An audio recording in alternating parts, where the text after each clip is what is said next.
What's up, folks? Casual Dad here for another Warhammer Combat Cards update. Tonight, kind of an exciting moment. I'm going to go ahead and run through the actual benchmark decks. Now, these are decks that were sent to me directly by Harry, who's the, I believe, the lead developer of Warhammer Combat Cards. And we've been talking about them quite a bit. And what these are is the go-to decks that the team uses to kind of play test competitive things in the meta. So if they're rolling out new cards, they're checking out balance updates. If they are kind of checking out the general state of the game, these are the standard decks that most of the team uses as they're kind of like, this is what this Warlord does to perform best. So calling these competitive high-level decks with each individual Warlord is reasonable to say. A couple quick caveats before we jump into it, and I am going to actually go through all of them, so buckle up. Two of the things that are my absolute favorite things about Warhammer Combat Cards also make this a particularly challenging kind of video to do. And those two things are, number one, that everyone's collection is deeply personal. Which cards you have, what level they are, which pieces you have to use is very different player to player, which I actually really love. So anytime you're playing competitively, it's not just card level. Even in the leveled out campaigns, you still don't have every single card. And so I deliberately left gaps in some of these for the cards that I don't have because I really wanted to illustrate that point. But again, I love that about the game. It means that every single player is so much more individual, but it also makes deck advice challenging because I can say like, oh, just take this, but it's based on my collection or based on the collection I'm going to show here. So there's that. Number two, I had a really strong point for number two. We'll get back to that. Wow, that's a bummer. Yeah, that's what I get for not doing my prep notes. Let's actually look into the... Yes, that's what it was. Number two is kind of the same thing, except it's that balance changes pretty frequent. New stats are added, new traits are added, we get Warlord reworks. So the meta landscape is constantly changing. So videos like this are particularly challenging because whatever advice I give may be bad advice in a week. That timing is very specific just because we've got a season shift coming up, and at the end of the season we get balance patch changes. And so who knows what could be invalidated or thrown out here in a short amount of time. That said, I am going to go ahead and jump in. I'm going to show every single deck for every single Warlord, and the reason I really wanted to highlight those points in the beginning is the goal isn't necessarily just to look at the specific cards in each deck. The goal here is going to be to look at what is each deck designed to do. What traits does it emphasize? What kind of themes does it emphasize? What is in this that makes it the benchmark deck for this Warlord? If you want individual breakdowns that are a little bit more card quibbly, talk about the actual build of the decks, I'm going to go ahead and link in the description of this video a link to Shinto Bean, who's the much more established, Warhammer Combat Cards streamer and content creator. And he's done a really good job with these decks already because we both got access to these at the same time. So I'm going to jump in. We're going to go ahead and run through them all, not starting with Etok. So right out of the gate, we're looking at Commissar Yarrick. Again, Yarrick's ability is whenever one of your friendly cards dies, a random card will... Ooh, actually, I have my stuff out of order. A random friendly card you still have alive will ready. And so you get your buffs, you get additional things based on as your cards die, your deck becomes more powerful. And so one of the first things you want to look at this is which cards are sacrificial. And I'm pulling up my notes here to make sure that I have which cards are missing. So I wanted to do the addendum that everyone's collection is so personal because I don't have quite a few of the cards that are actually listed in these. There's that. So forgive me for zipping around a little. Yeah, there we go. So you can see I've got 54 points missing. What I'm missing from this deck are the 38-point Sisters of Battle Barrage tank. I believe that's, the Exorcist, I think. And then a 16-point Mechanicus guy, who's an infantry piece. But looking at the pieces that we do have in this deck, you've got your two chaff pieces, your two endless grunts in the Guardsman and the Scion. Then you've got your really heavy-hitting barrage piece here in the Cadia's Vengeance, the Rogaldorn battle tank. And now again, these are also, another thing I should highlight is the decks that were sent to me are assuming that you're going to be max level or very, very close. So we're looking at, we're looking at level 15, 13, 9, 15, 10, and of course that, what level that is, how close to max level that is varies by the rarity. But anyway, so what I'm missing is another barrage card and then another kind of medium ranged piece, probably a target acquired if I remember that piece correctly. And so that's definitely something I wanted to highlight here. So the goal with Yarick is you want to have some very heavy hitters that you keep alive, so you've got the Medicae in there, that you have hitting as hard as possible, so you've got the Inspiring Presence in there.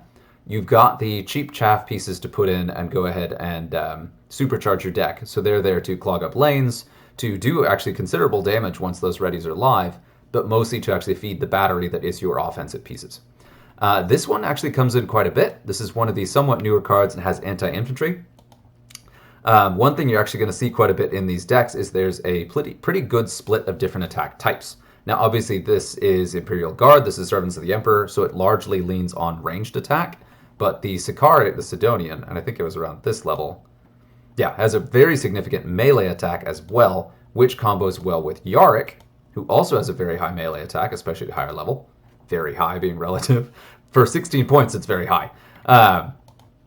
So what you're going to see a lot is the deck is generally built around one attack type or one theme, but then you do have some backup pieces that fit in that theme. So this the Ruststalker? Dragoon, excuse me. So this guy still has that decent ranged attack, especially at the upper level here, but then really has that heavy melee attack. So it does still work in your deck throughout the game, but in your end game, if it's just Yarick on the board and you really need that haymaker melee punch, this is a really great piece to include there to help out and kind of close out the game. So that's a theme you're going to see quite a bit in this. Yarick is one of those that I often will do. I put Taunt in here, at least a little bit, and with that 54 points, it easily could do that, but then also you kind of want some extra punchy pieces. Maybe another Medicae, maybe a target acquired to help kind of branch things out here. But yes, another quick side note before we get too deep, the number one most powerful attack type is ranged, and the most powerful trait in the entire game is Barrage. Now, there is a counterpoint to that, so I brought that up to Harry, the game designer, and he quickly came back with, yes, Barrage and Ranged are probably the most powerful traits and abilities in the game, or attack type and trait, but that also means that the most common counterattack you're going to see is Ranged, and the most common thing you're going to be shot with is Barrage. So in a lot of these decks, there's an active effort to mitigate that. So if you're up against something that's going to shoot you harder, you have melee to fall back on. Or if you're against something that has really strong barrage, you have a way to kind of deal with that in other ways. Because if you are using the most powerful attack type and taking the most powerful attack type back, that actually can be a bit of a disadvantage. And that's another thing I want to cover here too. So Yarick is especially important for this because his ability actually triggers readies. But in general with these decks, we're also going to take a minute to look at what the ready types are. So strong theme here, 4 out of the 6 cards I have here are ranged buff ready. So as your cards are dying, you're building up those haymaker punches. But you do have the Dragoon over here building up melee, and you've got the counterattack Minced over here doing a defensive range debuff. So anytime Minced, I should know this, Minced. Anytime Minced readies, you do get a range debuff that will give you a nice defensive bonus if you're getting shot back. So that's something I wanted to cover here. Pieces that I might consider including here instead of the 54 points I'm missing. I often have this guy in here. That would be 52. That would be pretty tight, but this is a card I have in here a lot just for that direct damage. It does a ton of damage and has that precision shot, so it can do a lot of extra damage on the drop. Another strong pieces are either of these. Got that extra barrage here. You've got that precision shot here, both at a steep discount from the Lehman Russ. And then also this one is kind of a sleeper hit. A little expensive for the attack stat, but extremely durable. Does offer that Inspiring Presence at a higher level, and ends up being a pretty punchy hitter and a really nice combo between ranged and melee that can be a nice way to flush out or fill out a Yarick deck. This is one where as I get him to higher level, I just got Fear number 3 and then that big ranged upgrade after. This is a guy I reach for a lot just in general in Servants decks because he offers a really nice combination of everything. Psychic debuff, not terribly helpful unless Psychic is dominating the meta, which who knows. So that's just real quick on that one. Let's go ahead and jump through. We got a lot of Warlords to cover, so I am going to move fairly quickly. Another side note while I'm scrolling here is that you will see quite a few legendary cards, just because those are the ones that end up the most powerful at high level. And of course, these deck builds are going to vary a little bit based on your card level. Of course, talked about that personal matter or personal nature of card collections. So legendary cards at very high level will be your most powerful, just because they have 2 traits, and those traits will get up to level 4, which is super powerful by itself, even if the traits themselves are not that great. But if you get a card that has a combination of very powerful, very beneficial traits, obviously that's probably going to be your best pick. Going to go on next to Magus. Little Magus. He's not even a Magus, is he? I'm promoting him, giving him a battlefield promotion. Yeah, Tech Priest. No, he's Magus. Yeah, Little Magus. There we go. This was an interesting one. So Magus' ability, anytime a friendly card dies, all of your deployed friendly cards gain 20 hit points. So it's a small buff, but it's one of those things where when combined with Medicae or Regen, or Medicae and Regen, does he still have Regen? Yeah. Or Medicae and Regen is incredibly powerful and get these tar pits that just won't go away. Now, you can't rely entirely on defense. You have to have offense. So you've got the extremely powerful offense here. Good in range, but very good in melee. So this actually is a pretty melee-centric deck, which I was interested by. And that goes back to that point I was talking about before, where if you go all in on ranged, you also are getting hit back by the most powerful counterattacks. So going one of the off-meta attack types, such as melee, can actually be very, very powerful, especially at higher levels. So out of the gate, this one I do see some problems with Big Game Hunter, but you've got so much durability here, it's not going to be as big of an issue. You get this guy up here, you add in Medicae and add in other ways to heal him up, and this guy builds up to sky-high offensive levels. I am very excited to get mine to like 7, where I can really start playing him.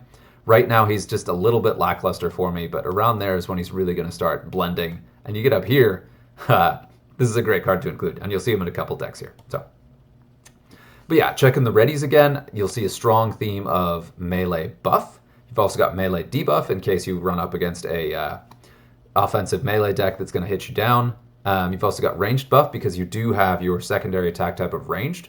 This deck has ranged on every single card, some more than others, of course. And then you do have your cheap endless cards in here again to fill out the deck, but then also to be a battery where you put those in dangerous places to keep your other hitters topped off, shall we say, giving them extra healing. We do see a taunt here in the recently buffed Sister of Battle. Got some pretty scary attack types from an 11-point taunt card, so definitely pretty strong. But yeah, not a whole lot more to say about that one. You are looking again at those readies, and that is definitely something to look at, because there are definitely times in any really competitive close game where you will want to not attack. Either you're up against something that has the same attack type, or you just want to build up a little bit more, where you don't want to punch a taunt card, or you don't want to hit something with Berserk. There are a couple different reasons why you would maybe not want to attack every single turn. Moving on. Tolmaron. So far, I don't have any major disagreements with any of these decks. If I do have a disagreement at some point, I'll go ahead and jump in and say that too. But moving on from here. Tolmaron has the every time you play a friendly Space Marine card, or a friendly card rather, they removed that. Every deployed card gains plus 20% to their ranged attack stat. So this is one where you usually go all in on 1 or 2 extremely powerful cards. Very high ranged attack stats, high durability, barrage, and then you just kind of top that off with utility pieces and the cheapest stuff you can. Because even though Tolmaron is the cheapest of the Space Marine Warlords, you start putting in 70-point cards and it takes up your deck points very, very quickly. You are also going to see these 3 a lot. At especially competitive decks, especially decks that are starved for points, you end up taking the cheap, high-efficiency cards, which of course being your 14-point taunt, your 10-point Medicae, your 5-point filler, are the kind of go-to picks. Now, this one, just to call out this piece, is in here because of his extremely high hit points. Got that Inspiring Presence, got the secondary trait of Shields when you get to higher level, which makes him very, very durable, which really helps because Tolmaron decks are almost always outnumbered. They're fairly thin, so you need at least something that can hold down a lane, which these 3 are not going to do. And you don't want to put these in front of a really scary Big Game Hunter, so it is kind of important to have something ablative to kind of take some of the heat off. And that it also happens to have Inspiring Presence is very effective, and it also happens to have a not insignificant ranged melee attack itself. This piece here, of course, mine is only level 3, so this is not my go-to Tolmaron card, but you start getting up here, and you can see why this piece was picked as the go-to Tolmaron card. This one's really good to throw in the meat grinder and put up against something very scary, because that ranged attack plus Tolmaron plus Big Game Hunter should make short work of most of the biggest threats to a Tolmaron deck. And then, of course, we've got this guy in here because it's the most powerful barrage in the Space Marine faction. Looking about there, you play this thing and then put a couple other cards behind it. You can see this mow through enemy decks very, very quickly. But again, there is also that double-edged sword where you may get hit back with a ranged attack as well, and it may be in a deck that doesn't mind losing some extra cards to take you down. So this is archetypal in that you have your really two big heavy hitters and then utility pieces, including something defensive. Very good. This is a great deck. I love it. When my cards catch up in level, I'm all in. But yes, so Tolmaron is almost always outnumbered. You want a heavy hitter. You want, of course, ranged because he's type specific. And so you really want to put in a barrage if you have it, ideally some tough tanky barrage, with this one being the best statted of all of those cards for the cost. Yeah, just because it has that durability plus the very high base attack, which really makes it a very strong piece with Tolmaron. But Tolmaron does struggle being a mono attack type, so you can see this has almost no other meaningful attacks in melee. Even off of your main cards, you get very limited ranged attacks as well, so there's that. There is an added perk here where anytime you do end up doing readies, if you have either of these on the table, you will be building up a melee attack buff that you're probably not using until the end game, where Tolmaron himself has a not unreasonable melee attack that if you build it up enough throughout the game, can be very effective. So you looked into that. I always say take a look at the readies, make sure to pay attention to those. Next up, we are looking at the Corpse Lord. And to call out here, Shinto Bean referred to this as a meme deck, saying it was not terribly competitive. To tweak his nose a bit, I gotta disagree. This is an extremely powerful deck, and what am I missing? Because I have 4 points left unspent. Let me double check this.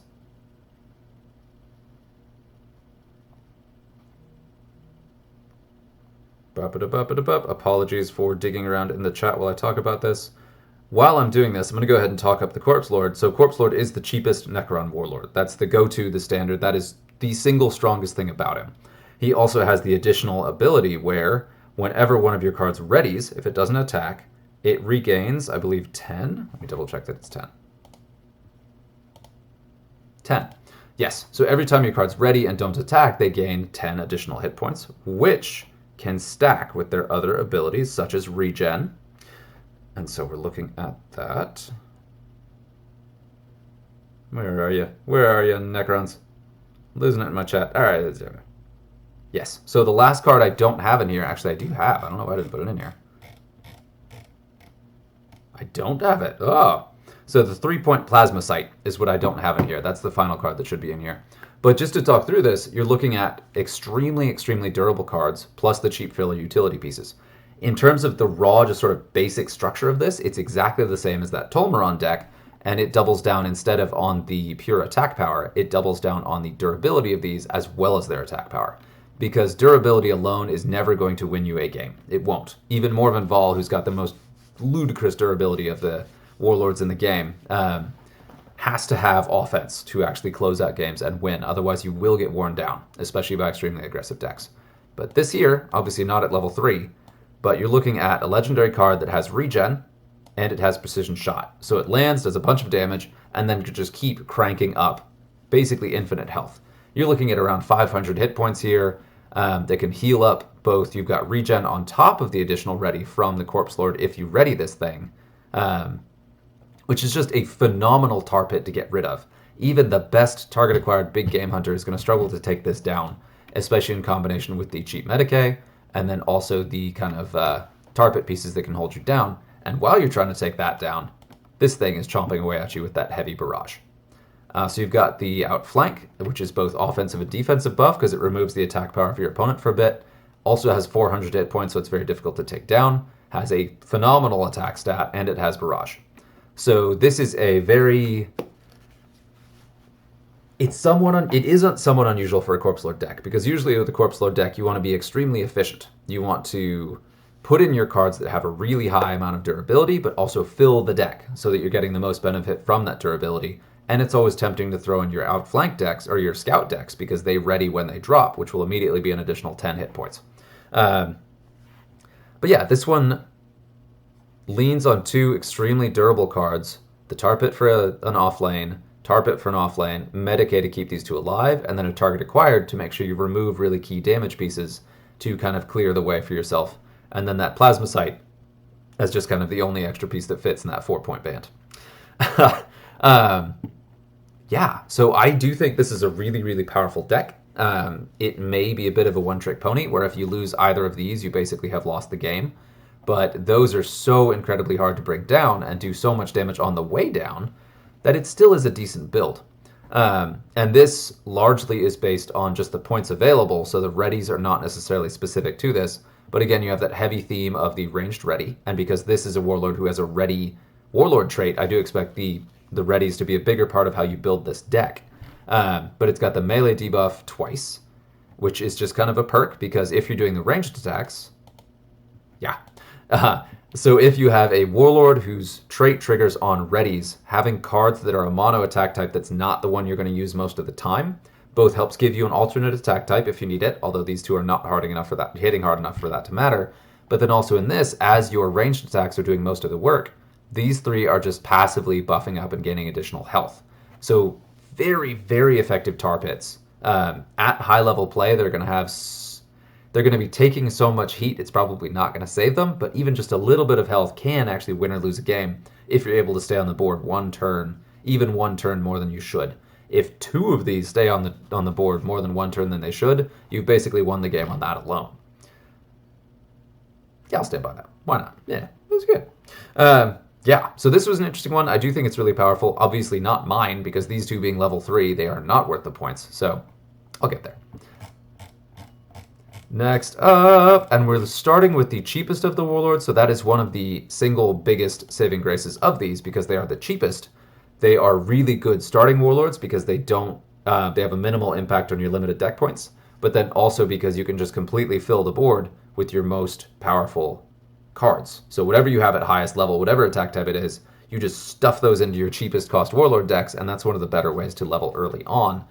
But that is also one of the ways to lean on your strengths late game as your cards are high level as well, because then you have more power pieces, and if you can cram just one more power piece into a deck, it can be a massive competitive advantage over even your more powerful warlords if you get just that one more power piece in there instead of a filler. I love this deck. This is a great one. My empty slot in that 56 points unspent is the Barrage, I believe the Void Raven Bomber, the Dark Eldar Drukhari Bomber. I don't have that one, so that's what's missing here. But generally the deck makes a lot of sense. You've got this bananas piece, combination of outflank, precision shot, and this is nerfed. This is the nerfed attack value of this thing, and it is just insane. I've gotten very lucky with some drop something, and it's a staple of most of my Eldari decks, at least the ones that do use any kind of ranged attack. So totally agree with this. Mogan Ra, of course, has the combination of precision shot and barrage. So on the turn he drops, and then if it's your turn, he'll barrage twice in a single turn and put out a lot of damage. And especially in Zephyr Blade, who's every time a card dies, no matter anytime a card dies during the game, whether it's friendly or enemy, all of your cards, whether they're in your deck or deployed, gain +3 ranged attack. So your deck is continually getting more and more powerful in the most powerful attack type in the game as you play. So obviously a ranged attack type warlord, although again he's cheapest, so you can do a melee heavy Zephyr Blade. It's not the worst thing in the world. It's not great, but it's not the worst. So anytime you play these, if you play them later, they'll be more powerful. But kind of the play here is you play your really heavy hitters early, and then hope to keep one of them alive to close out the game. But if not, these guys come into the board throwing just absolute haymakers, because your base is 50, kill enough cards, and suddenly you're hitting for significantly more than that. And even if you're not, 50 base damage with a barrage is really good. Yeah.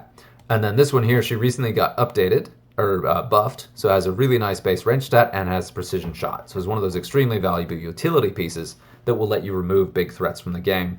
And one of the things you're going to see is that in these upper tier decks, a lot of the time they do end up a little bit top heavy, where they have a couple extremely high cost cards, like in both Tolmaron and the Corpse Lord, where if you remove one of those, your chances of winning the game go up astronomically, because there's not as much in the deck to actually fill in the gap once that's gone.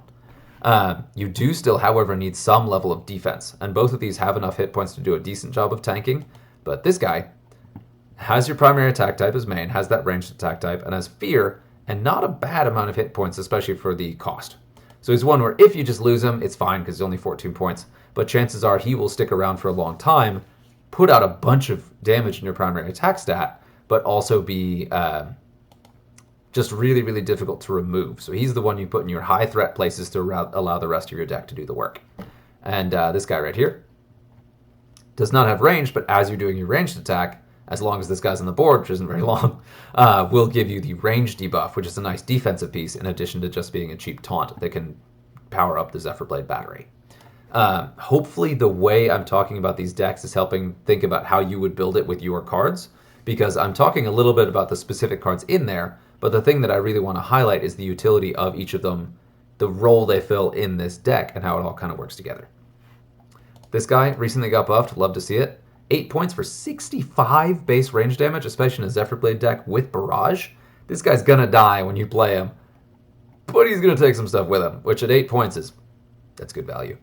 And yeah, most everyone will have that because he's not a rare card and it's one of the older cards. So chances are that older cards that are not epic or legendary are going to be very common out there. So moving right along, we have the Mask. And this one I'm missing at least one card. I am not. Look at that. So no surprise, the Mask is the Slaaneshi? Whatever. Slaaneshi. Warlord, the cheapest of the Chaos Warlords, so of course it's the one you just jam-pack with all your most powerful pieces, but benefits very strongly from the cards that have Fear. So of course this is a natural pick. This thing, the Keeper of Secrets, is ludicrously durable, and the Mask's ability for your cards to attack first benefits from multiple attack types. If you have all of them, that's gravy. High durability because it does shut off once the card has taken too much damage, and also very high offense. So that's why this card is very powerful as well. All 3 attack types, good hit points, also has Inspiring Presence and Furious Charge. So you can hit very hard on the drop, supercharge all of your attacks, and then hit back before opposing cards hit you. So you could have multiple turns where you're removing cheap cards from your opponent before they're even hitting you at all. And then you have that kind of protected by the defensive outflank. You've got the 2 cheapest taunts, who are staples of your Chaos decks because they're so cheap, and because they do have that great utility. And then, of course, you have one of the strongest Medicaid cards in the game in Fabius Bile. Fabulous Bile. Has both ranged and melee, so he himself benefits from the Mask's ability in a lot of key areas, and you put him across from the card that will be most powerful against, but also has the very useful anti-infantry and then that Medicaid to keep your other hitters alive. Now, I say anti-infantry is very useful because one thing you're going to see a lot is very high-level cards. They have a ton of hit points. So anything that gives you additional damage against them is very powerful, especially if it's against a very common keyword, which would be infantry. Infantry is one of the most common keywords in the game. So like these guys are both, I believe, infantry. Yeah. You're going to see a lot of that. So that will, if you have anti-infantry, it will counteract the majority of the damage reduction from their taunt, which is powerful by itself. Let's see if this is infantry. It's clearly weird looking, but not. Okay, so that one's not. But infantry is an extremely common keyword. I do miss poison on Bile, but I think even low levels of anti-infantry are much more powerful than low levels of poison. And with Bile, you were only really benefiting from the poison when it got to a higher level. So super strong deck. This one I would say is the way to build it. You can get away with going very hard on 1 or 2 attack types, but if you have Silesk and the Keeper of Secrets at high enough level to do this, this is incredibly powerful to really supercharge the Mask's ability. The Mask is just good all the time. Just being able to attack first is a really strong ability. But of course, the more attack types you have, the better. So we've covered that. I think I said the same thing 3 times. So we'll move on. This one, Harry said he's especially proud of. I am missing half the cards of this deck. There are 2 other Psychers that are supposed to be in this deck. So it's a Psychic Artemis. And Artemis is attack type agnostic, which is something we'll talk about a fair amount. So his ability triggers when you deploy a card, a random enemy card loses 25% of its starting wounds. 20%. So he just does damage anytime you play a card, which is incredibly powerful. But also, he's quite cheap. He's the 2nd cheapest of the Space Marine Warlords, and has very, very good stats himself, and is one of 2 Warlords, check me on that, in the game who has the Warlord version of Precision Shot. So when you drop him, if he's high enough level, he has Dead Shot. So it will target the opposing card, including a Warlord. So you can use target acquired on an opposing Warlord. And he has that and anti-infantry, which is good. It used to be Big Gem Hunter, that's changed. But that Dead Shot is so good at closing out games because you could both have full boards and you could still one-shot an opposing Warlord because all of your attacks are going into it. So extremely powerful. Note he is not using melee or range. He's going all in on Psychic because it's the least common of the attack types. Still tremendously powerful. And you have Psionic Blast on y'all. So you are softening up the board and then you're getting free damage against them so you can get some free cards. You can remove cards without even attacking. This guy on the board, plus you do some deploys, and other cards will just start dying, which will free you up to close out the game, which is crazy powerful. Let's see if I have the cards I am missing, because they are 2 Space Marines, which I know I mentioned, and they're 2 Psychers. So it is the Phobos Psyker. Yeah, there you are. Yeah, so it's the 22-point Phobos Librarian, and then the 25-point 25-point Psyker as well. Those are the 2 I'm missing here. So you want to double down on your Psychers. So what you would do in here is just kind of fill in all the other Psychers that you can use. For you guys. So I have the Epistolary.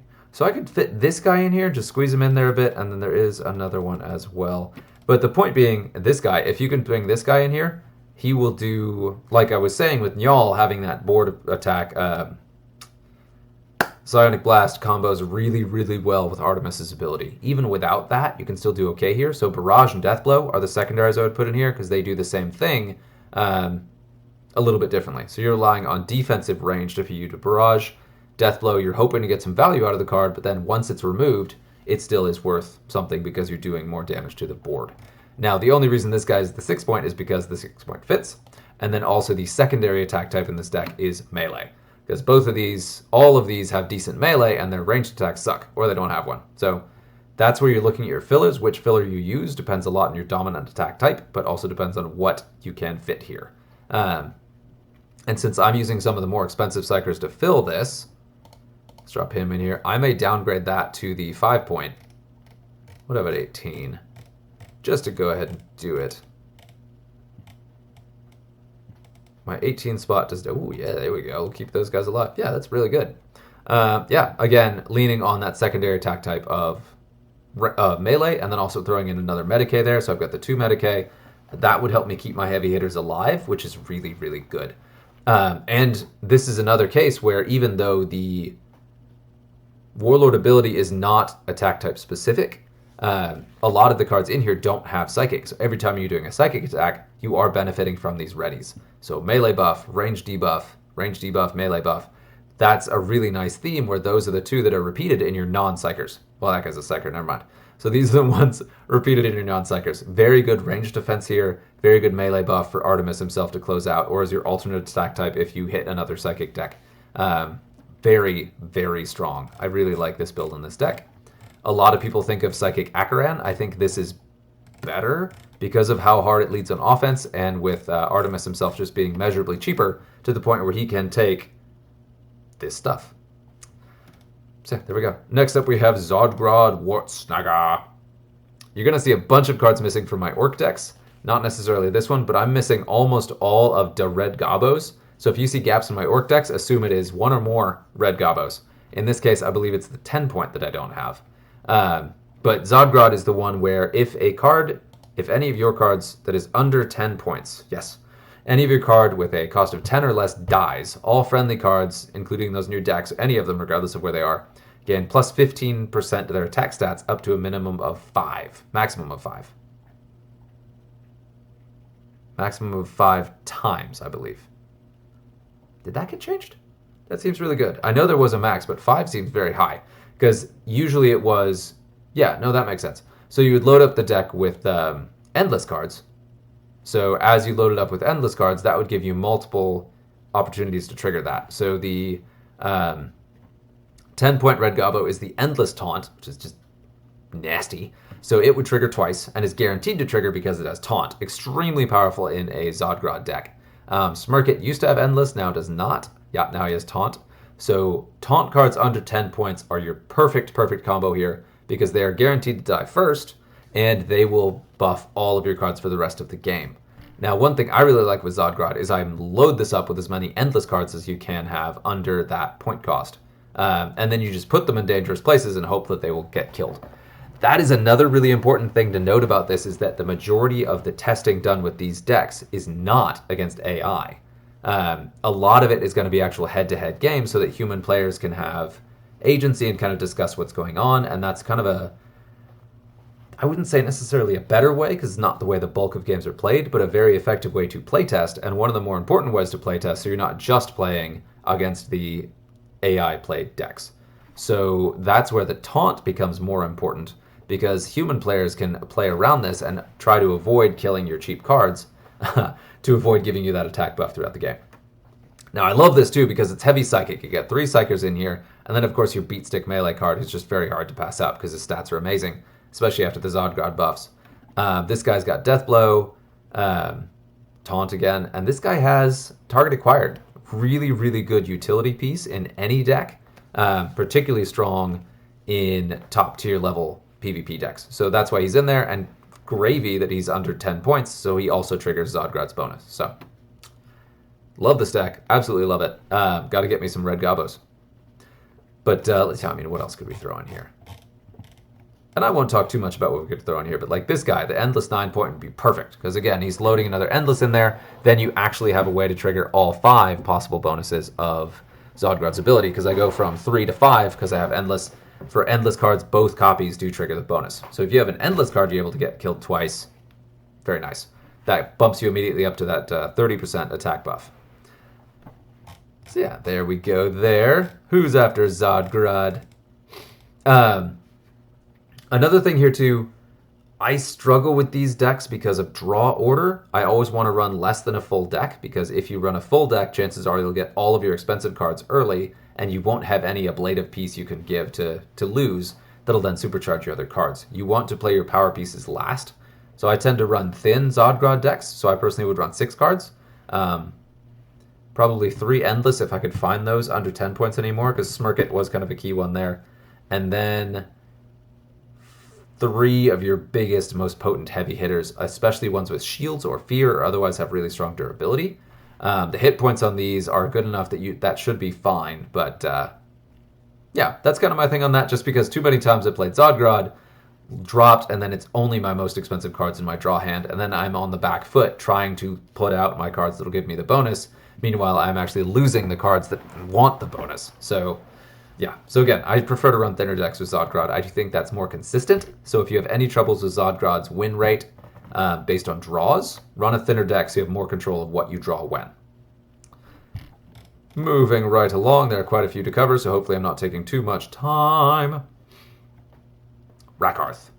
And Rakarth is one who's extremely difficult to give advice on because his, like the Magus, he's very much attack type agnostic. You could run any type of card with him and just be just fine. Because his defensive ability is anytime any card dies, every single one of your cards in your deck or in play gains 7 additional hit points, which is extremely powerful. And of course you can see that he's gone very heavy on melee, which I love. I love to see Eldari melee decks because they are very powerful, but they're a lot less common than both psychic and especially ranged, because you see a lot of ranged cards out there. Now you can do a very thematic Rakarth that's also very powerful that has just all of the Drukhari cards. But of course some of the most powerful pieces are not Drukhari, so yeah, it's got it in there. So a couple different things there. This again is a very defensive ability, so what Harry has done in designing this deck is lean it extremely hard on offense. Because everything is going to have a defensive buff, so you might as well lean in hard on the offensive piece so that your defense buff has the best value, because the cards you're keeping alive are extremely dangerous, but then also has, you're triggering it a lot without losing your own cards. So one of the tempting ways to build Rakarth is to throw in a bunch of cheap stuff that can just die and charge up your other cards, but then your cards are dying and it can end up pulling Rakarth too soon, and then you have an issue. So he's got things like the Solitaire in there, who does just crazy, crazy amounts of damage, so it is able to charge up itself and then the other cards in play, and be a piece that people don't want to kill, because that death blow is no joke. Yeah, and then so just because that is so offensive, it is very good at clearing opposing decks and also keeping your other cards alive by virtue of giving them that like soft Medicae every time it gets a kill. Next up, you double down on that by going with Inspiring Presence. I'm only just getting Uriel to the point where I'd start taking him, because at the points cost he doesn't hit very hard at this level, But if I get him to level 8, now we're talking. Now we're cooking with gas. And then everything above that is just gravy. Once you get him to max level or even close to that, he's an obvious choice in your melee decks because of that combination of hit points cost, Inspiring Presence, and melee attack. Plus, he also has a good ranged attack, again, plus the Inspiring Presence. His hit points are somewhat low, but he's Eldar. He's fairly cheap for what he brings. And of course, you're in Rakarth, so that's the place to do that. This guy is a ludicrous tar pit, especially in a Rakarth deck. You keep this guy and don't play him till later, and he's building up and building up and building up and building up, and suddenly he becomes this 300 hit point chonker that you just cannot get rid of because he's been juiced up by Rakarth and then still has a very strong melee stat as well. So you kind of want to play, and on that, he starts out with high hit points, so you can play him early and be a tar pit, and you can save this until the very last turn of the game. And this guy also will have hugely beefed up because of Rakarth's trait, building up his base wounds as well. So your 3-point card that typically is balanced by being extremely fragile is suddenly not.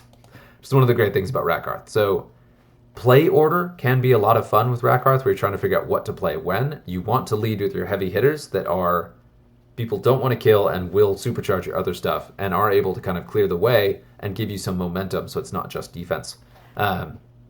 And then you have things that are both tar pit and murder machine like Jane Czar. With that fear, she is a phenomenal pick in a Rakarth deck because she takes damage slowly, heals up a little bit, and then has enough melee damage that she can really do some work while she's not dying. Comment on this guy. So mono attack types, where of the 3 you only have 1, tend to have the most efficient stats to cost ratio, and Drazar is no exception. 25 points for over 100 attack. Okay, not quite over 100. Come on. Almost 100 attack. With that Inspiring Presence, it's a lot. And also Big Game Hunter and Furious Charge. This guy hits like a truck. And all of the things in this deck conspiring to keep him alive make him even more efficient. So the reason this guy's in here is because all of this stuff is still a little bit glassy, and you can be on the back foot if a couple of these key pieces are taken down early. There's a good chance Rakarth will be pulled, and that makes you very vulnerable.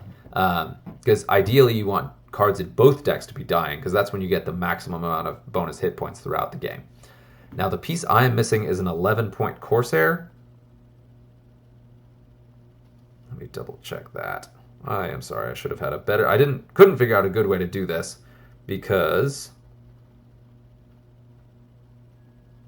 I can't have the cards pulled up while I'm going through the deck, so I wasn't really sure how to do this, but... taking too long. And one of the reasons I'm checking too is so that when I go to other decks, I will know that that is the card that's missing, and it'll save some time down the road. So it is the Corsair.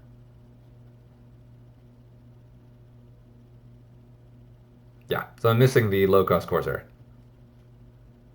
And just to go ahead and say it, 2 cards that come up... Oh, no, not the... Oh. I'm missing 2. So this is the wrong Scorpion. This is the melee target acquired Scorpion. There's another 18-point striking Scorpion that I don't have, the Exarch. That's one of the newer cards. I don't remember what that does. And then the other is a 5-point Drukhari. 5-point Drukhari. Let's go ahead and actually take a look at what those are real quick. And one of the reasons I'm taking the time to do this is because these come up a lot. So the cards that I'm missing tend to be quite common, which is a little bit embarrassing. I would love to see a filter for not owned, because that would be a nice way to kind of check this. But we're looking at, and watch me actually have them now that I've said I don't have them, but I don't. Okay. So these Corsairs, I'm going to go ahead and look at them real fast. This guy is missing. Oh, he does have target acquired as well. Okay, so this is the Exarch, who's a slightly more expensive one. More hit points, higher attack stats. Still has target acquired just like the other striking Scorpion. I would be tempted to include both, because target acquired is so powerful, having it multiple times in a game is still good. One of those can be wasted, and if it's your last card played, it can keep you from getting a lethal kill on a Warlord, which is a bummer. But yeah, worth considering.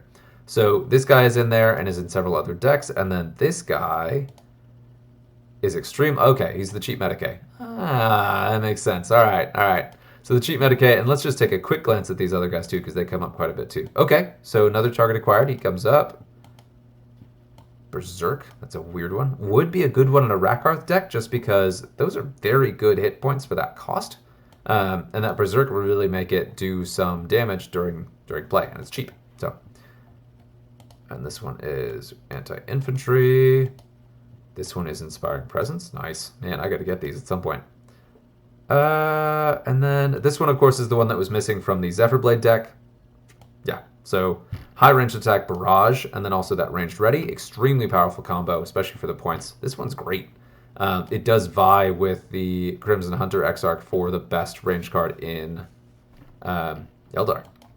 So it's certainly worth looking at. That one has barrage as well. Okay, so we have multiple barrage cards now. Or multiple high power barrage. We got a transport in there. All right, cool. So I want to look through that to kind of make sure what I was missing before we continue, because again, I will be seeing some of these cards multiple times. So the 5-point Medicae, cheap Medicae is one of the best things you can include in the entire game, period. Just anytime, just because it really does a great job of keeping your power pieces alive. If it's sub 10 points or 10 points or less, it's very efficient. And then it still is enough to remove shields and kill, say, like Akaran's secondary lives, even while you're getting the benefit of that Medicae as well. So, really good. A note on Rakarth, though, is that the Medicae does not apply to your bonus health. It still only gives you the buff based to your current health, but it still is a nice way to top off kind of the additional healing you're already getting from Rakarth. We are going slow, and we have a lot more to cover, so let's keep going.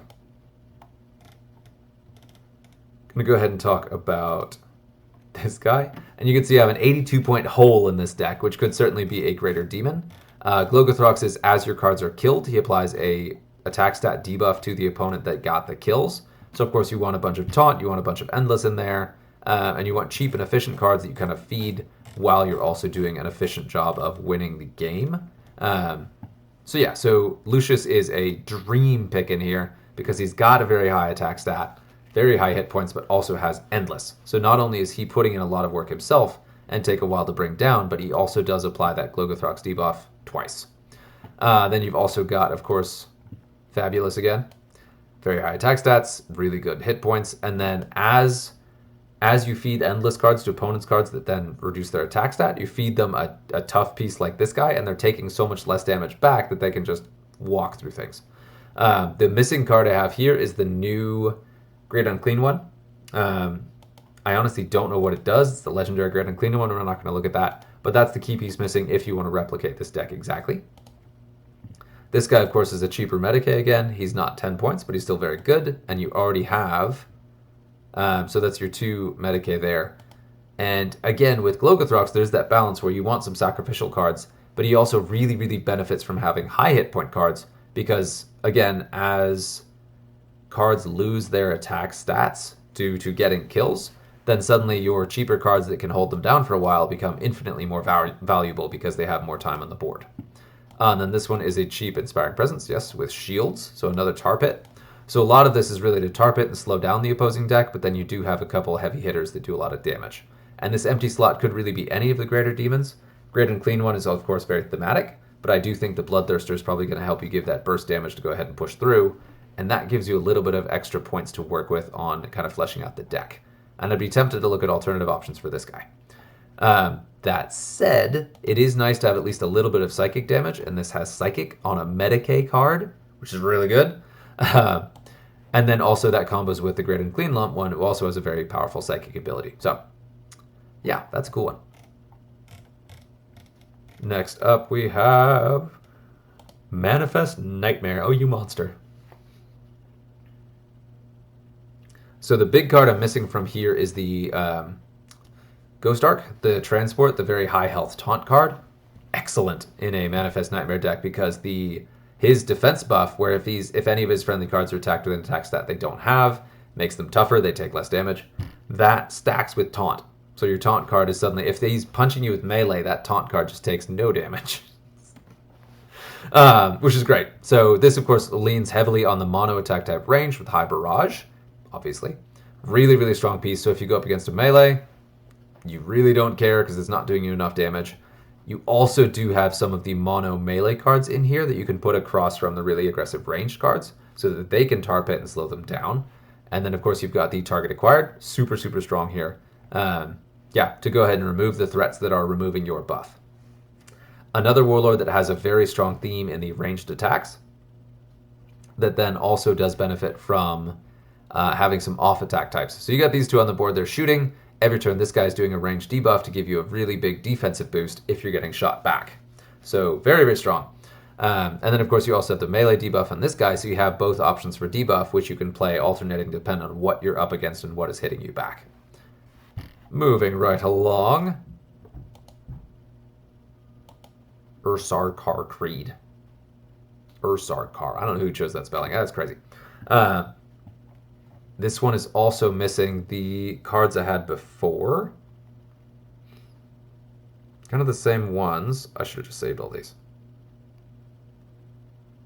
And I could have actually done this based on the screenshots that I had from the chat, because I got these as screenshots, but I wanted to actually be able to click on the cards and look at their abilities if it came up. So this is why, taking a little bit longer. This is Servants. And also, of course, I'm going by the Warlords in terms of cost, so I'm also out of order when I'm looking at the actual individual Warlords and what I'm missing. Servants. But just to talk about it, Creed is the one where whenever one of your cards dies, all of your other friendly cards will jump back to your hand. So, of course, you see the sacrificial cards in terms of the 6-point ranged attack, which hits really, really hard, but also will comfortably feed, and you don't worry about losing it too much. And then, of course, you have the Endless, you have the Taunt. You've got this guy who's got a cheap defensive outflank. They can both be defensive and offensive. And as a piece you don't mind feeding. So this really leans on having a bunch of cheap cards that you can feed, and then also has... Yeah, okay. But then also has some pretty... A different one? Some pretty decent stats in its own right. Because it can still throw a punch. So what I'm missing is the 36-point Vindicare in the statue, and then another 12-point Sakaran. So no surprise that those are in there, but those kind of fill in the same theme where you have a backbone of extremely heavy hitting in whatever attack type you choose. Could be range, could be melee, could be psychic. Extremely heavy hitting cards, and then others that will then juice them up to maneuver around the board and redeploy. So he really benefits from having cards that have an on-deploy ability, such as Precision Shot, or Target Acquired, or even Taunt. If somehow you lose a non-taunt card while you have a taunt card on the board, you can redeploy it and taunt again, which is always funny. Yes, but this makes sense. So this is a really good deck. Like I said, I usually run this guy leaning on my Precision Shot card, so of course my Lehman Russ, but also my deck is quite old. So my Creed deck is not particularly good right now because I haven't swapped it out for some of the newer cards or changed it since some of the balance point changes, or really thought about different attack types. I have done an extremely powerful melee Creed that I really, really enjoy. Leans on your Trajan Valoris, Furious Charge, and then of course your Hicks. Hicks is stupidly powerful. Furious Charge, big game hunter, great stats. He just will truck through anything in the game. He's crazy. So having him able to redeploy and do that Furious Charge multiple times, so if you do a heavy melee Creed deck, that's the kind of thing I would look for. But as it is, a ranged one that leans heavily on Barrage is very, very good. Yeah, next up. Man, we barely made a dent. Cruising.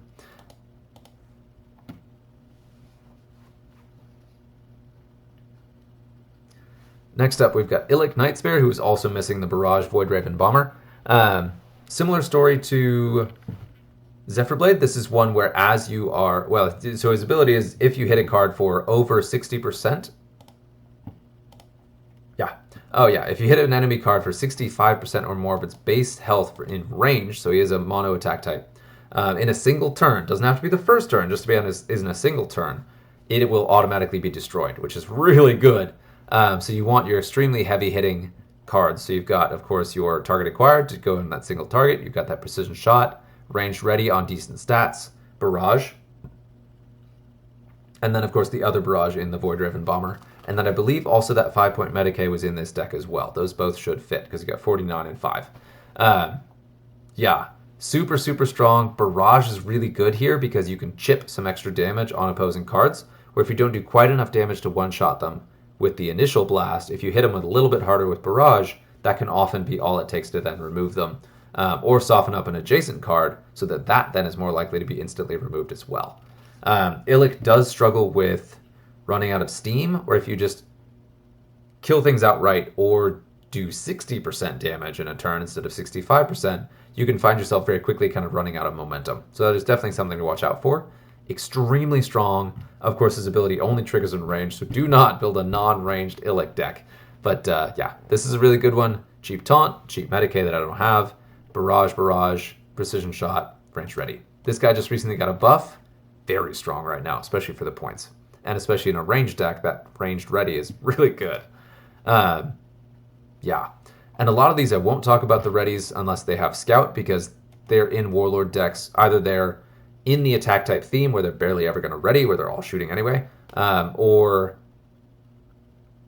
the ready doesn't necessarily matter. It's just like this is clearly here because of the points, whatever. But you do want to consider your readies if you're deciding between 2 or 3 cards or a specific build. You can always shuffle it so that your readies are more advantageous to you, and that's one of the most powerful pieces to do when you're customizing your own decks based on your collection. Next up, we have Dank Strider.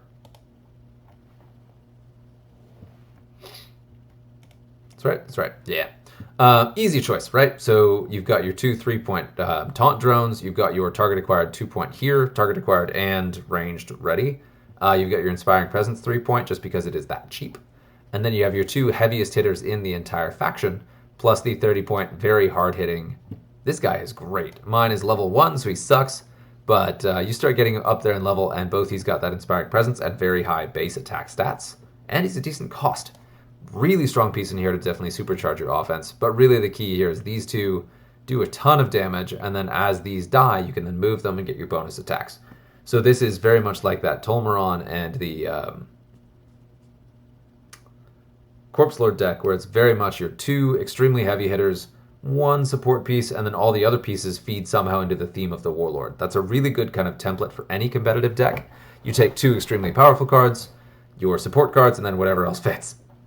But yeah, this one really works on burst damage, is very, very effective, and so I would consider swapping these out just based on what you have higher level, but focus on at least a couple cards that hit extremely, extremely hard, and then some other cards you intentionally lose so that you can move cards around and get Dark Strider's bonus attacks. Taunt being the obvious choice, but I actually really like running multiple target acquireds, or some of the crit stuff that has extra utility that then is going to die anyway because it has low hit points. So, thinking about that. Zeemut, the ranged Tyranid Warlord. Really love this one. This is, of course, all the cards that I've included here, but this one is phenomenal. I can't wait to get this guy higher level, because with Fear, the hit points, and Barrage, this thing is amazing in basically any Tyranid deck, but of course particularly in a ranged Tyranid deck, because the bonus attack, well in this case, the bonus attack damage from Zeemut will also apply to your barrage hits, so this guy hits very, very, very hard. But the biggest thing about him is that he still has a good ranged attack stat and barrage even after that first attack from Zeemut, so he really does benefit dramatically longer term than most. So he's got a good attack stat to fall back on, and he has Fear, so he sticks on the board a long time, which is one of the cases that Zeemut really struggles with, is like Illic, she can run out of steam. If your Haymaker punches land but don't quite clear enough of your opponents, or you do something at like hit a Glogothrox deck that just takes away all your attack values, not having anything to fall back on is gonna hamper these things overall win rate. So you've also got that taunt to keep everything alive, you've got Medicae to keep everything alive, have that cheap Inspiring Presence to throw in there as a way to kind of supercharge the deck and as another utility filler piece. Got a Scout and also a very effective ranged attack here, and then of course a target acquired over here. So pretty straightforward, very similar to a lot of what I've built. Of course these two actually are both extremely comparable because they both have really good ranged attacks, they have melee attacks. This one has Fear, this one has shields.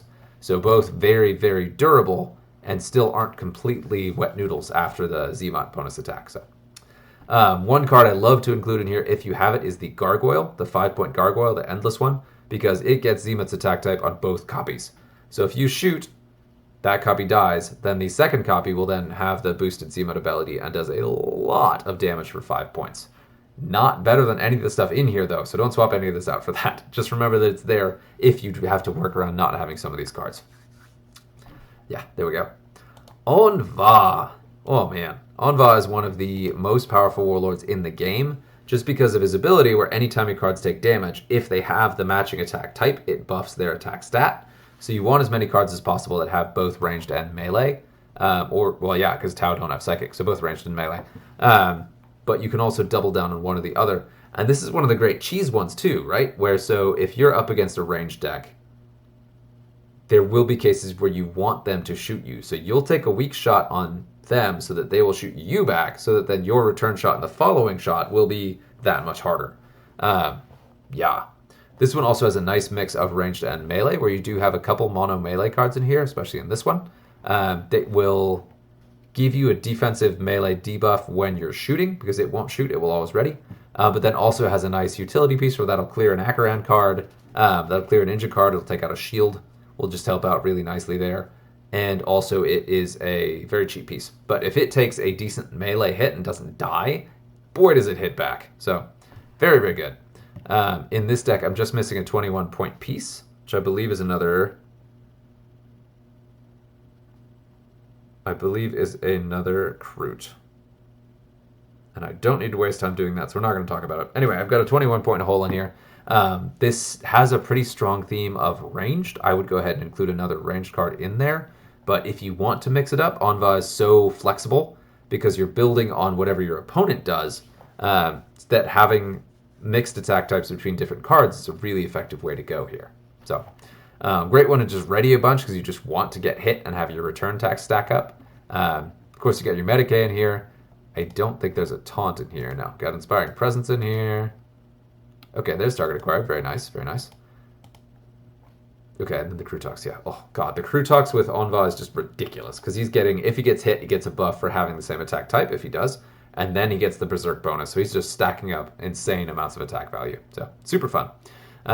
Look for Berserk, look for mixed attack types, or look for something like this guy, whose melee attack is a joke, but he has it. If he has any melee attack stat at all, as he takes hits, that does get beefed up. So, very nice. Yeah, not much to say about that. I mostly do ranged Anva decks, but I really, really enjoy right now is an absolute heyday for melee Kroot. You can actually, or melee Tau, you can actually do it. So all of the melee heavy hitting Kroot are really exceptional in an Anva deck. I've just been tickled just to see that there. So cruising right along, we have Zagstruck, leader of the Vulture Squad. And I think what you're going to see is I'm missing a bunch of red Gobos. Yes, one red Gobbo, so I'm missing the Endless 10.1. Zagstruck, anytime your card's ready, they will attack for their full melee attack value. So really good with this guy, who when you drop him, this is the funniest thing. So he drops, he readies, attacks, Furious Charge, attacks. Then if it's your turn, you do Psychic, he attacks again. So that guy can attack 3 times in a single turn and hits really hard. Then of course this guy just has really excellent stats and then has Berserk and a lot of hit points. Very strong piece, basically no matter what, if you're doing any kind of melee attacks. That's his base stats before that max level Berserk trigger, so he's really scary. And then of course this guy is that Inspiring Presence, really strong melee and Furious Charge. You got your Deathblow guy over here who just kind of fills beautifully and has a nice melee debuff in addition to that Deathblow. This guy of course is really good at clearing shields and injured cards, plus is really good at charging your ready. You have him on the board, you Psychic attack, then all of your other cards will hit at their full melee value regardless of what you've done. Then we've got a 12-point Medicae in there. Just to, top everyone off. It's good. Yeah. I really don't have any comments about most of these. Most of these totally make sense. The general comments I said at the top apply most dramatically to most of these. So, you can do basically anything with Zagstruck. He's a very strong Orc Warlord unless you run up against another Psyker. Then you gotta watch out. But then, of course, in this case, you can just fall back on just going melee instead of using your Psychic ready, which will have the Weird Boy attacking in melee instead, which is kind of weird, but it's a thing. All right, Itak War Speaky. And I was a little bit shocked. On both Votann, I am missing 2 cards. I'm missing both of the new cards. There's Headdress Guy, and then there's Armor Hammer Guy that I don't have yet. Both are staples in this.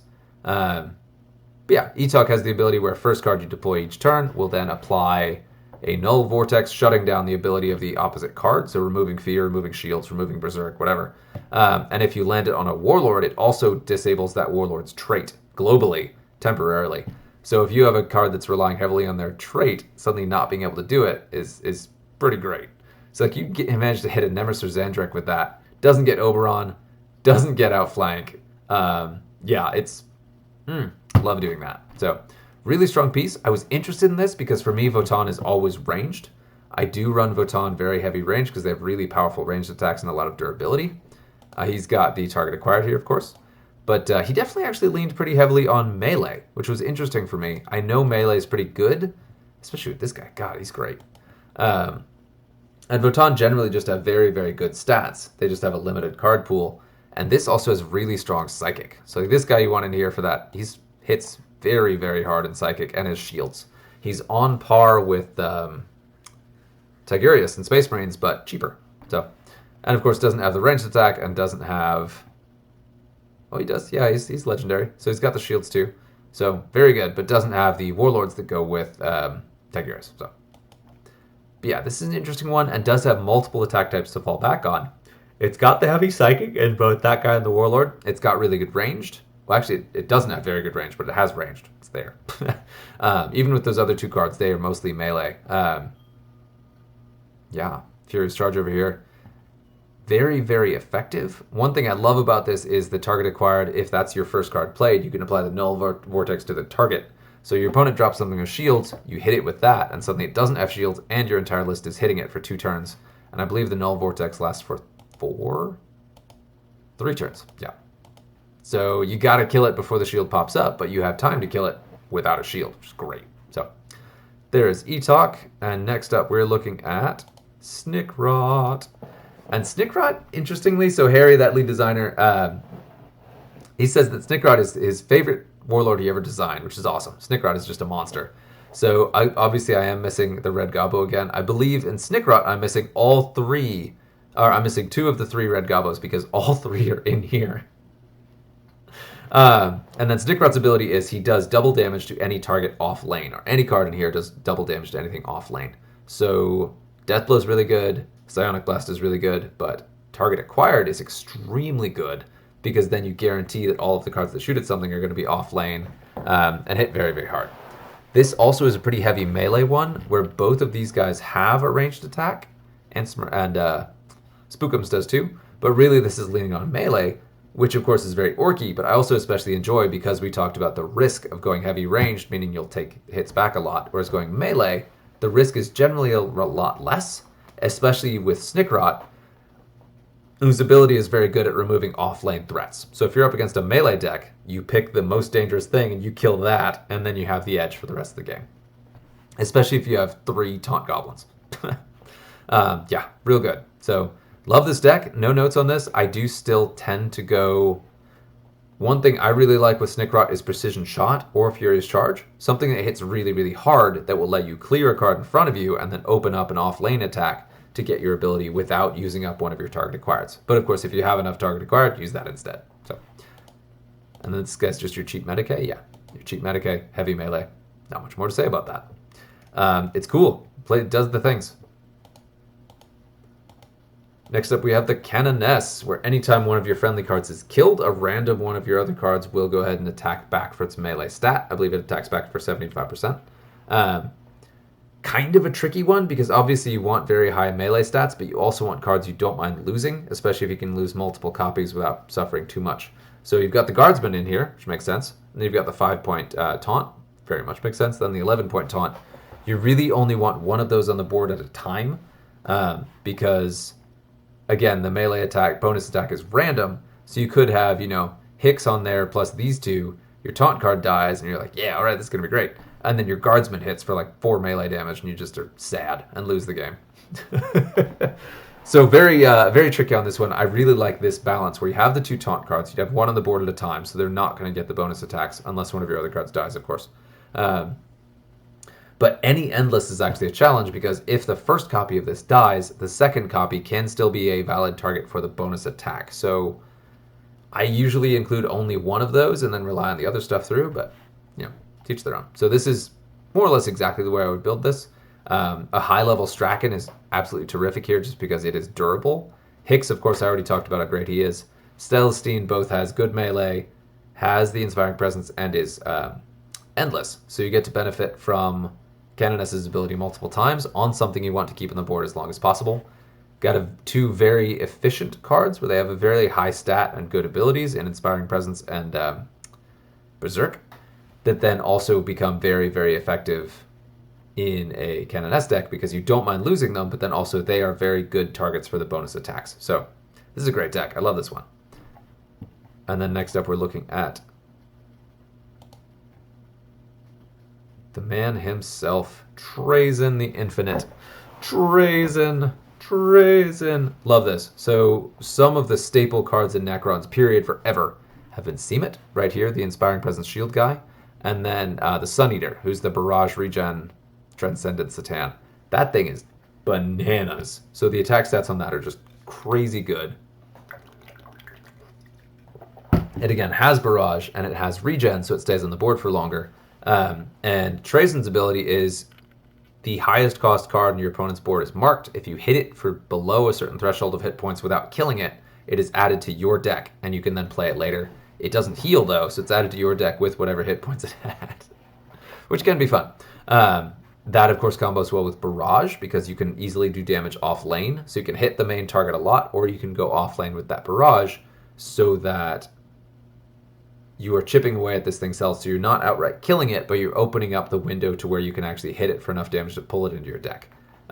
My problem with Trazyn is always getting lethal damage instead of actually doing enough to take cards back into my deck, but that becomes less of an issue the higher level you are, and the more hit points your targets have, you get a much wider window and a lot less chance to overshoot. So, of course, also to help, you've got that target acquired card to make sure you hit those marked targets. You've got a very cheap Medicae. What's this one do?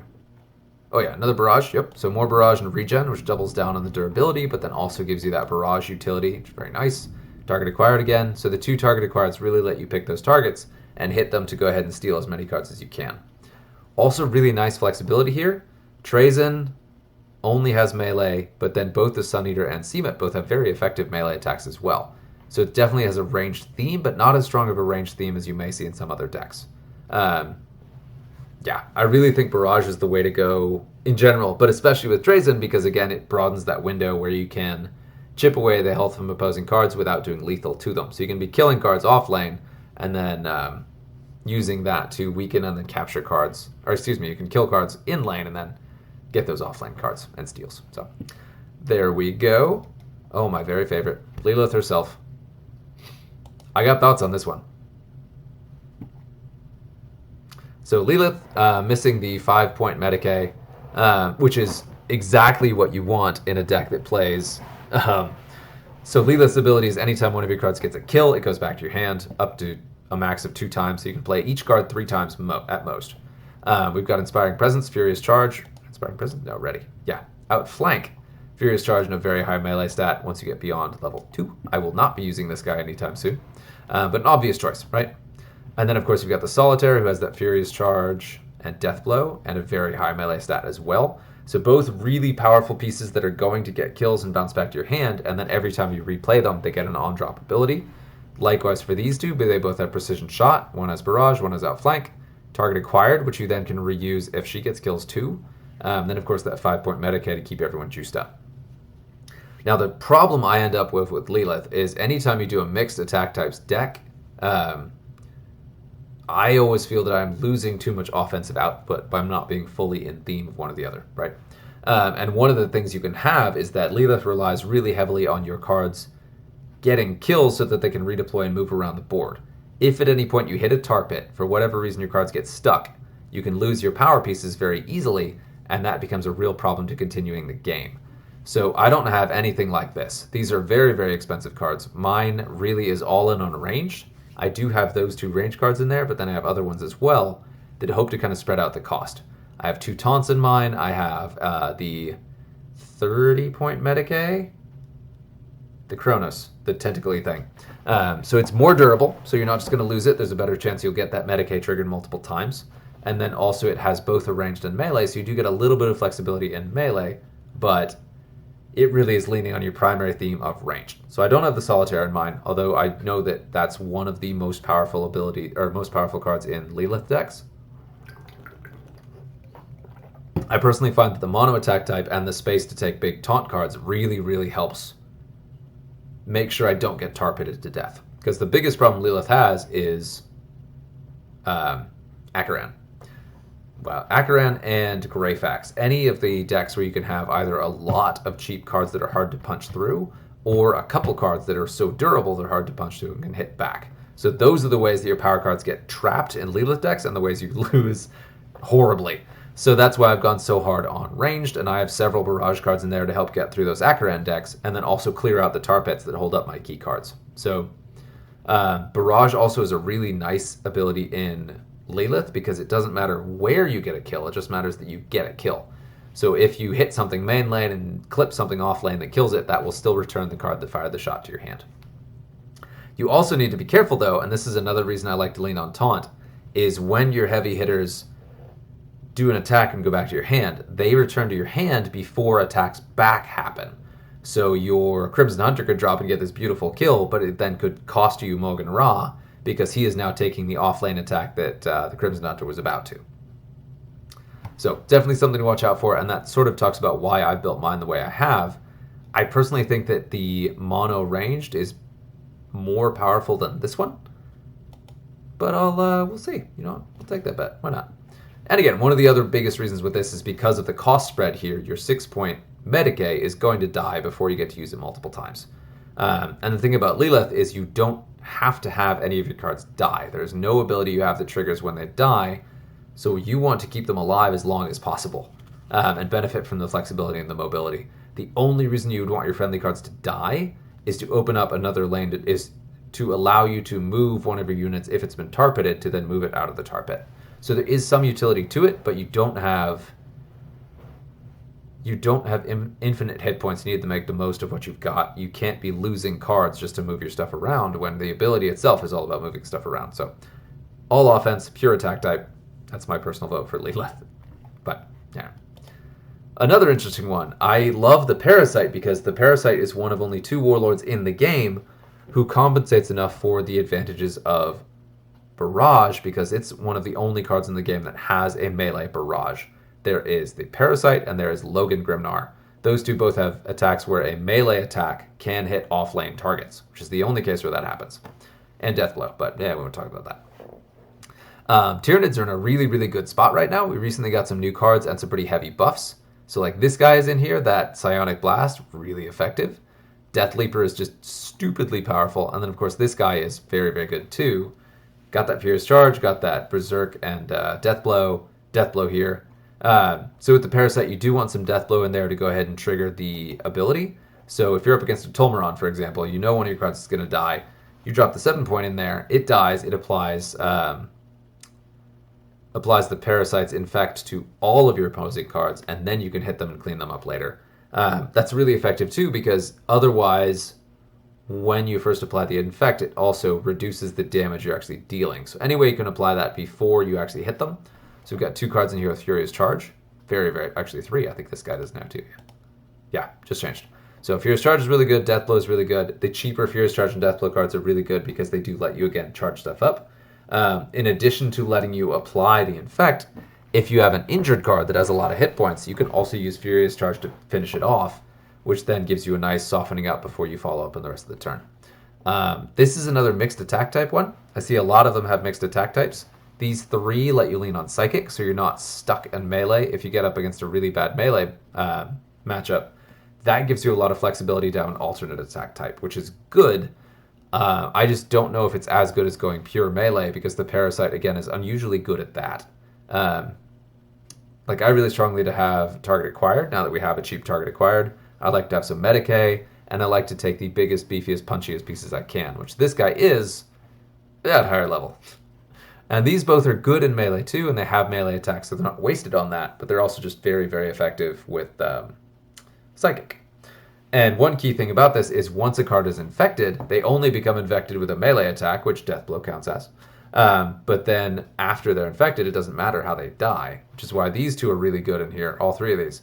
For that Psychic attack type, for that Poison, and that Psionic Blast, those are ways to trigger your Parasite bombs across the board, aside from just hitting stuff with your melee cards, which isn't always the best choice. So that's very cool. I really, really like this one. I like my mono melee one a little bit better, but I certainly will be keeping eyes on this type design as these 2 cards level up, because mine are extremely low level. So cruising right along.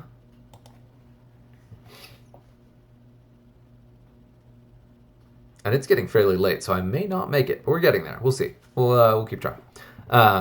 Nemesis Zandrek, of course, has the alternating buff where his melee or ranged will randomly buff every other player turn or every turn of his. We again have the dream combo of Seamet and the Sun Eater, so you've got the really hard-hitting barrage piece, you've got the Inspiring Presence piece, both have good ranged and both have very good melee, both have durability abilities as well. You've got shields and then you also have regen. And then, of course, you've got the Onrunkir the Traveler, who's an extremely hard-hitting melee piece, very effective, but also has ranged. So as you're shooting, you're not losing anything. Then you've got your cheap Taunt and your cheap Medicae, both of which help out. Yeah, don't really have notes on this one. I do think it's a little bit thin. So Big Game Hunter against the Sun Eater will basically lose you a game overnight. This feels very, very thin. And like it's got all your eggs in one basket. So it is. So one thing to note here too is that all of these kind of benchmark decks were more or less designed by the same people. So they have the same deck building philosophies. And one of the things they will risk is that all of their decks are playing against each other, which will define its own meta and then can be shaken up by something offensive too. So this would really struggle against something with Big Game Hunter and Target Acquired. I would bet very heavily on Snickrot against this, just because it is such a thin deck. And of course the Nemesis helps with that by being 2 copies of cards, but I still think I'd be tempted to drop Seamet or Onrunkir into something a little cheaper and kind of spread those points out a bit more and get a higher card count. That said, I'm not going to argue that that's not a powerful deck. It's a very strong piece. So, yeah. Next up we have Little Shadow Sun. And we're going to talk about Farsight in a minute too, but Little Shadow Sun's ability and Farsight's ability have the same thing where as long as you keep your cards alive until the end game, when you play your final card, which doesn't have to be Shadow Sun, by the way, their ability triggers that heals up everything you have on the board and then gives them, in Shadow Sun's case, gives them a bonus ranged attack as well. So she's one where you really want to hit hard and just play Tau like Tau, which is leaning your most powerful ranged attack cards, as seen here. But then also you want to include some safety pieces that'll keep them alive through to the end game. So Medicae, and then these 2 Taunt Drones, and then of course the 6-point filler is just that ranged ready. So the goal here is you want to do a bunch of damage, clear out the opposing deck. If it's a close game, you want to keep your power, at least one of your power pieces, ideally both, on the board until you're able to drop Shadow Sun and heal them up, and then they're basically impossible to remove before the game is over. Doesn't guarantee you're going to win, because they still could take out Shadow Sun before you're able to finish them off. But it's a very effective way to play Tau. And Shadow Sun and Farsight are very, very powerful. Still very effective pieces in the meta just because they do what Tau does very well. Now, they're not as popular as Darkstrider or Shaz-O because both of those are a little bit more all game. Because the big problem with Shadow Sun and Farsight is their abilities only trigger at all once they hit the board. Once they're endgame. They're endgame pieces, which is cool, but at the same time, usually you can more effectively win games before they're even played with one of the other Tau Warlords. So they're very good, but I don't consider them one of the most powerful cards in the meta. Some decks will really struggle against them, but most will find ways to deal with them and actually struggle much more against like Shaz-O or Darkstrider. So there is that, but that's a good build. Again, take your heaviest hitters where you want a combination of both very high damage and very high hit points. Try to keep those alive into the end game, and then that is your end game strategy. Ahriman, I don't believe, buddy. I still don't believe in Ahriman. And honestly, I'm not sure why. I just have never been able to make him very effective. It could be a matter of level, could be I'm playing poorly, but I like to see this deck. You will note that I'm missing 2 cards in here, because this is Kairos Fate Weaver and the Blue Scribes are the 2 missing from this deck. Blue Scribes being a shielded Psyker, which is something that I could definitely use for the extra durability, and Kairos being a slightly higher tuned, more powerful Lord of Change. Could just as easily be the normal Lord of Change, and then you shuffle around for that. But then we've got Medicae, we've got Inspiring Presence, we've got this. I love this guy. That this thing has the Psyker keyword, even though it is not a Psyker, so that it charges up any of your cards that want more Psykers on the board. He counts. At 15 points with a really good ranged attack and regen, like, he's a really stellar piece. I love the theme of this. Yeah, not having 2 of the cards that run it, that's kind of a thing.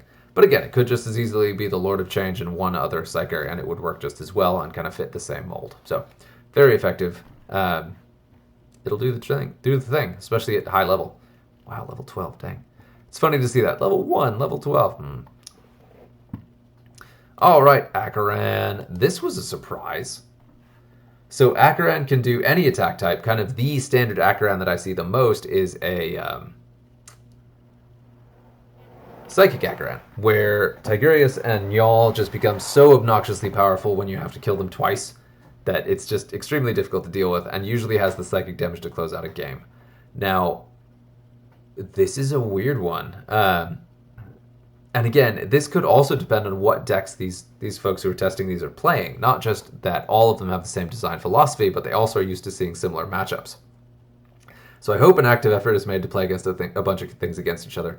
The reason I bring that up now is because this reads to me like a counter deck. Not one you run as a take all comers to go up against anything, one you take because a specific opponent was giving you trouble, and so this is what you built to deal with them. So what we're looking at is very melee Akaran, leans on the extremely hard-hitting and very durable cards. You've got Tor and Asriel? No, Belial. You've got Tor and Belial both sitting on shields. You've got a taunt card, you've got a fear card, fear and target acquired over there. Target acquired is a very common utility piece.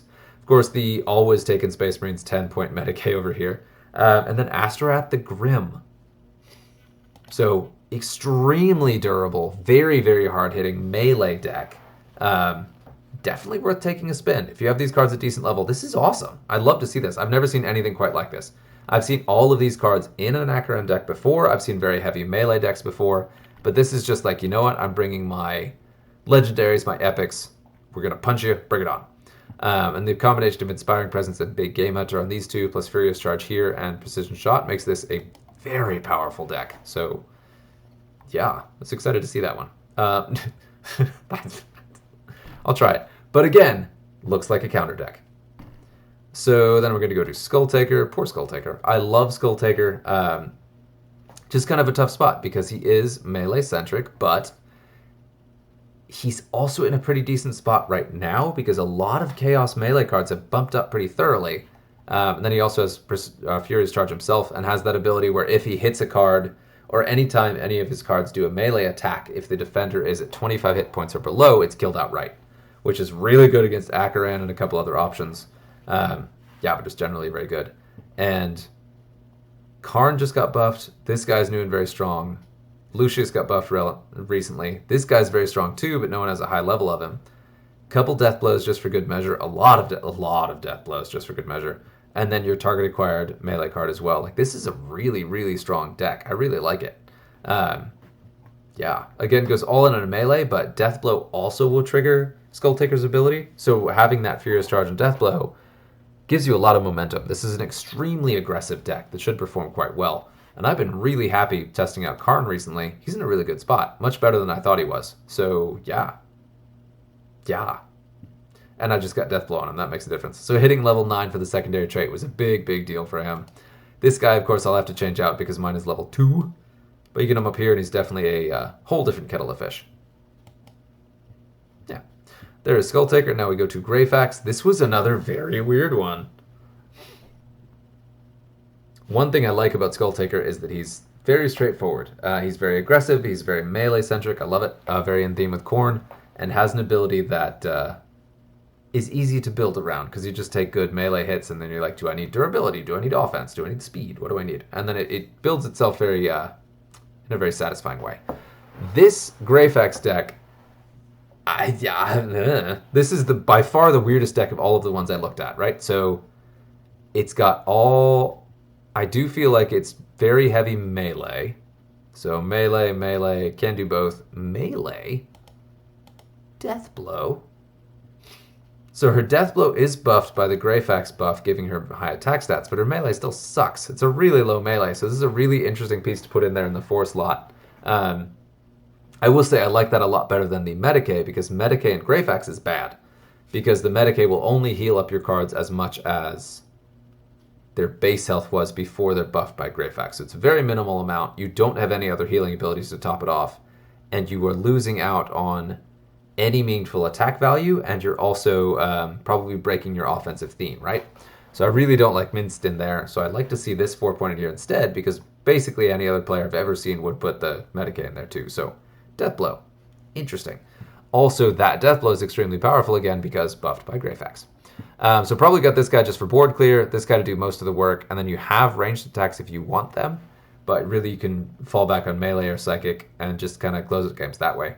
Because this guy in a Greyfax deck with the highest possible bonus is clearing boards by himself. So this is a really effective choice, but I personally like to have the all psychic all in on that. Because that is still good even if you go up against all psychers, because you can usually just overpower, like power right through them, and really doubles down your offensive output of your primary attack type so that you're not taking too long to actually close out games, which this I feel like might be slow to actually finish off games, which definitely is a weakness to the design of this particular deck. So, but I saw this as like, what? Okay, all right. But Greyfax doesn't have to be mono attack type. It actually benefits well from having a nice flexible spread out amount. But I am a little surprised they were spread out this way. So, there's that. Helbrecht! We again have one of the strongest melee warlords in the game. Hilariously, though, not because he has any kind of melee barrage, just because he punches so incredibly hard. So, as you can see with this one, you're relying a lot on the utility pieces. Sorry, I keep moving my legs. You've got your Medicae, you've got your Taunt, you've got your Target Acquired with very good melee attack. You've got your filler piece that does the melee ready, which is a really effective piece. And then you've got these two absolute tanks. Dante has taunt. No, he has, but yeah, this thing. Jesus. So this guy with his inspiring presence, plus his very high hit point pool and his very high melee attack, and Berserk, of course. Like, these two are really, really good together, which is awesome. I love I saw the theme of this. I was like, oh, it's all the gold guys. And then I saw this guy and I was like, okay, it's most of the gold guys. If you really wanted to go in gold theme, there is also the other Blood Angels guy with the death mask who can always throw in there too.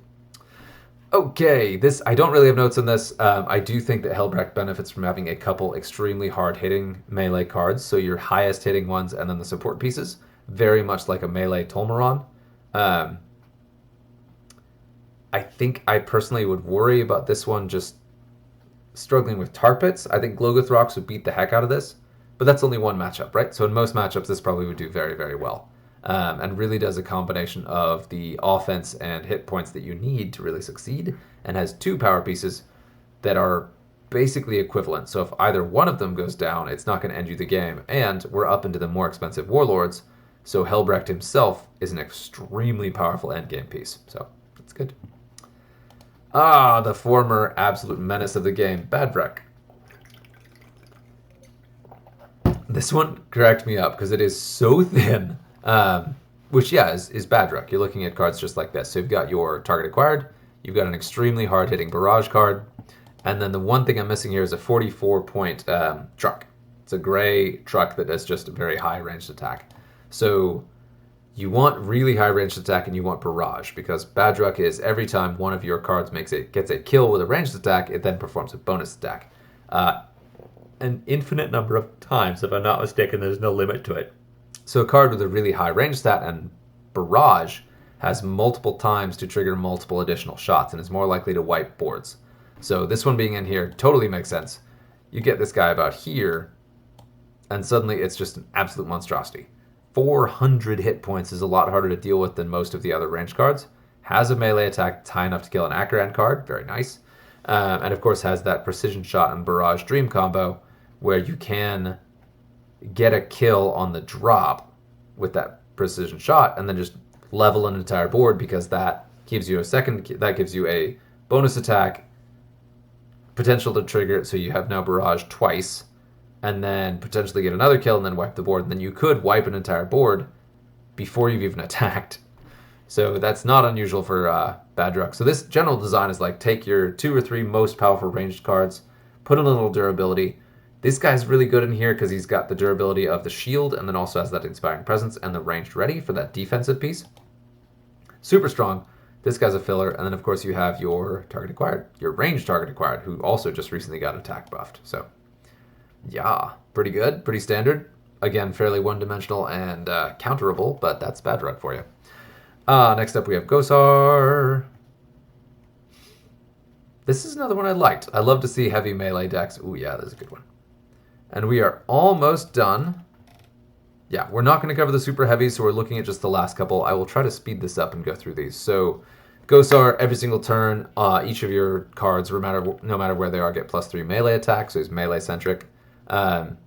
Nothing real fancy about this one, but he does, again, struggle with running out of steam, so you want a lot of hit points and a lot of durability. So that endless change in Old One Eye that makes me so very happy is incredible here.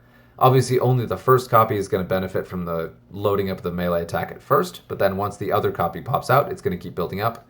And the thing about that, though, is just that Old One Eye is so durable and so very heavy hitting in melee, and he's got Berserk.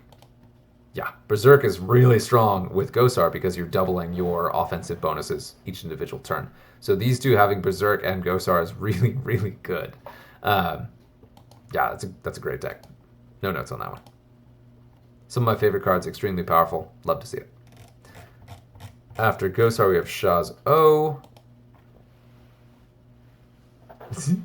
My biggest quibble with Shaz O is he is somewhat boring. He does Tau the best. He does Tau the best. He just has the decent combination of cots and stats. He also has shields himself.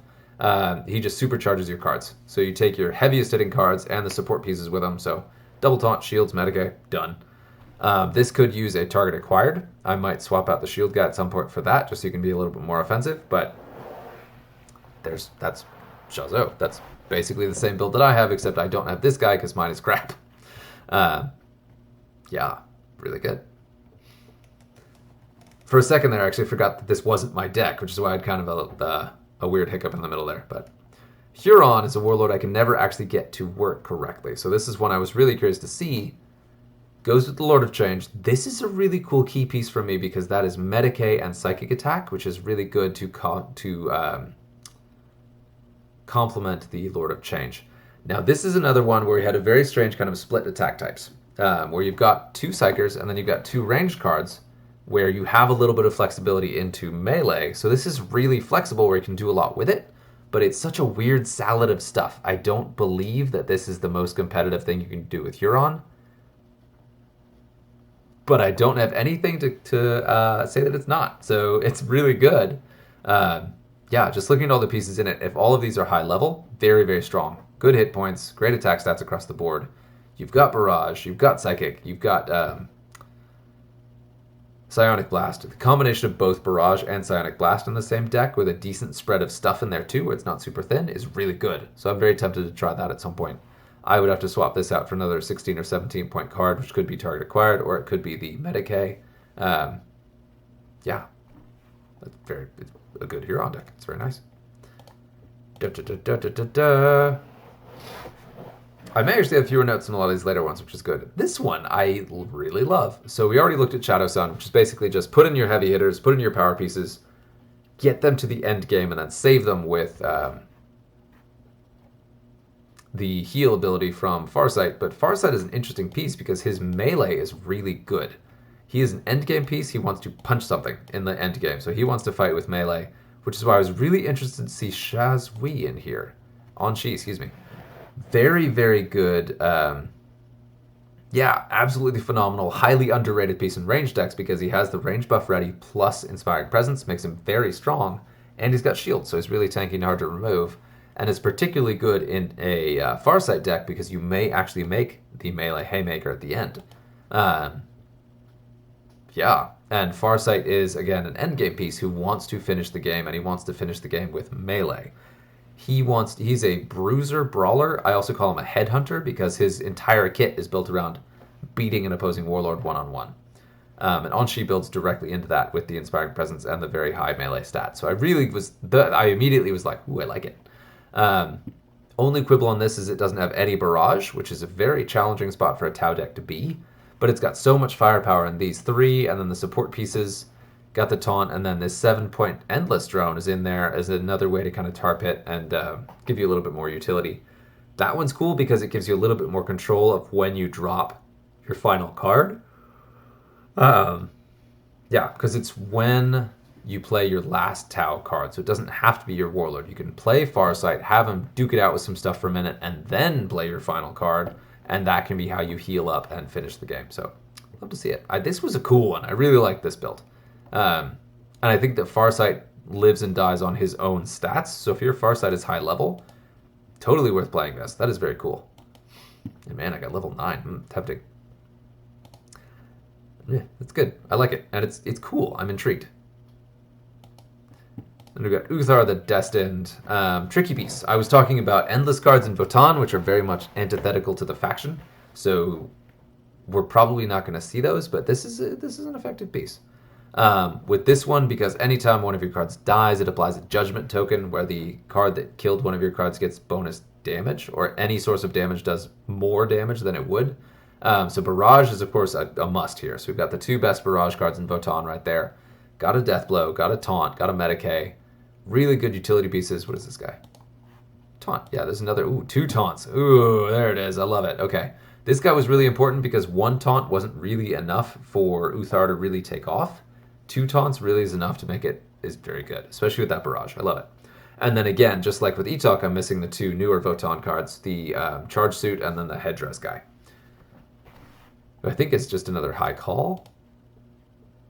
Yeah, just another, like a generic High Call, I think is the other bodyguard I'm missing. So yeah, this is an interesting one because what you see here is very heavily ranged, but the cards that I'm missing are very heavily melee, and then these cards are kind of in the balance there. Deathblow is really, really, really effective with Uthar because you can play him late, and then anything that's gotten multiple kills will take a lot of damage from that Deathblow. So, and then Uthar himself has a particularly strong stat line. Really good stats. Great combination of traits in Fear and Shields and Inspiring Presence, so he's no slouch and can certainly close out games himself too. All right, then we've got Azrael. Ooh, did I not get? Oh, did I miss one? I gotta check it. We're so close. We're so close. If you're still with me, you're a champ. Oh man, did I miss Azrael or did we just not? We may have to revisit that.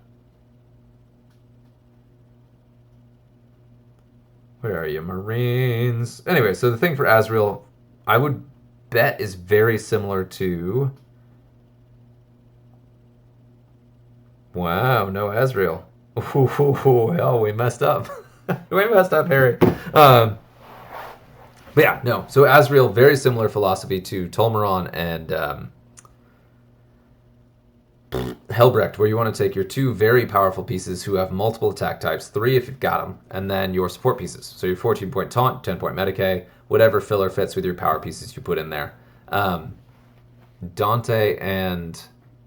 Dante's a really strong pick here, but also Dante and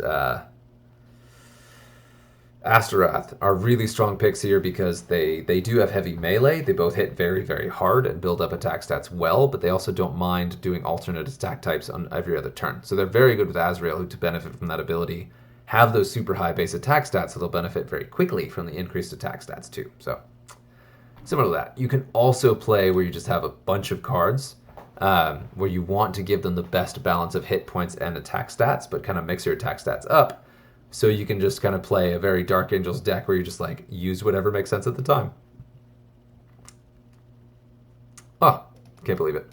But that's okay, because the next one we're going to talk about is one of my favorites. I absolutely love the Razor's Edge that Abaddon lives on, where it's you want Abaddon on the board. Because his ability is great, his stats are amazing, but his ability only actually does anything when he's on the board. So super strong piece, absolutely love him. But also ridiculously high risk. So you see that this deck is almost entirely Medicae and Taunt. You've got 1 offlaner who holds down a lane and keeps you alive and also does some extra attack types for you. 2 Medicae, 2 Taunt that help kind of keep you alive. This is the way to build a Abaddon deck. I don't know that it's the most competitive way because you're still putting Abaddon out there where he's at risk to Big Game Hunter and Deadshot. But it's how you build him. I do think this is probably the most effective Abaddon. I really hope that Abaddon gets a rework at some point. I believe he is in line to be a Supreme Commander, so we may see just a different version of him. But I would love to see this version actually be effective as well. That's something I would love to see. So I don't really have notes on this. This is the way to build it. Super strong bodyguard, support pieces, and then just lean on Abaddon himself. So I love it. It's not gonna dominate the ladder. But try it. It's fun. It's worth the walk.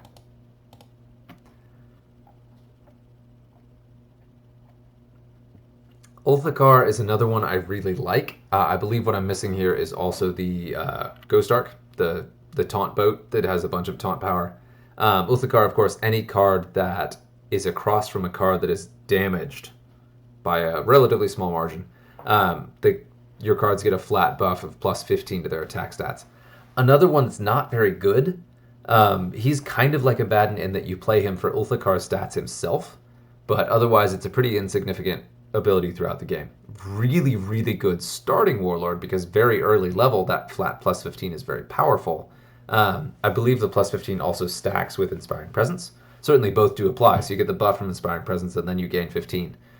So you end up doing a lot more. So you absolutely want to take Inspiring Presence with him.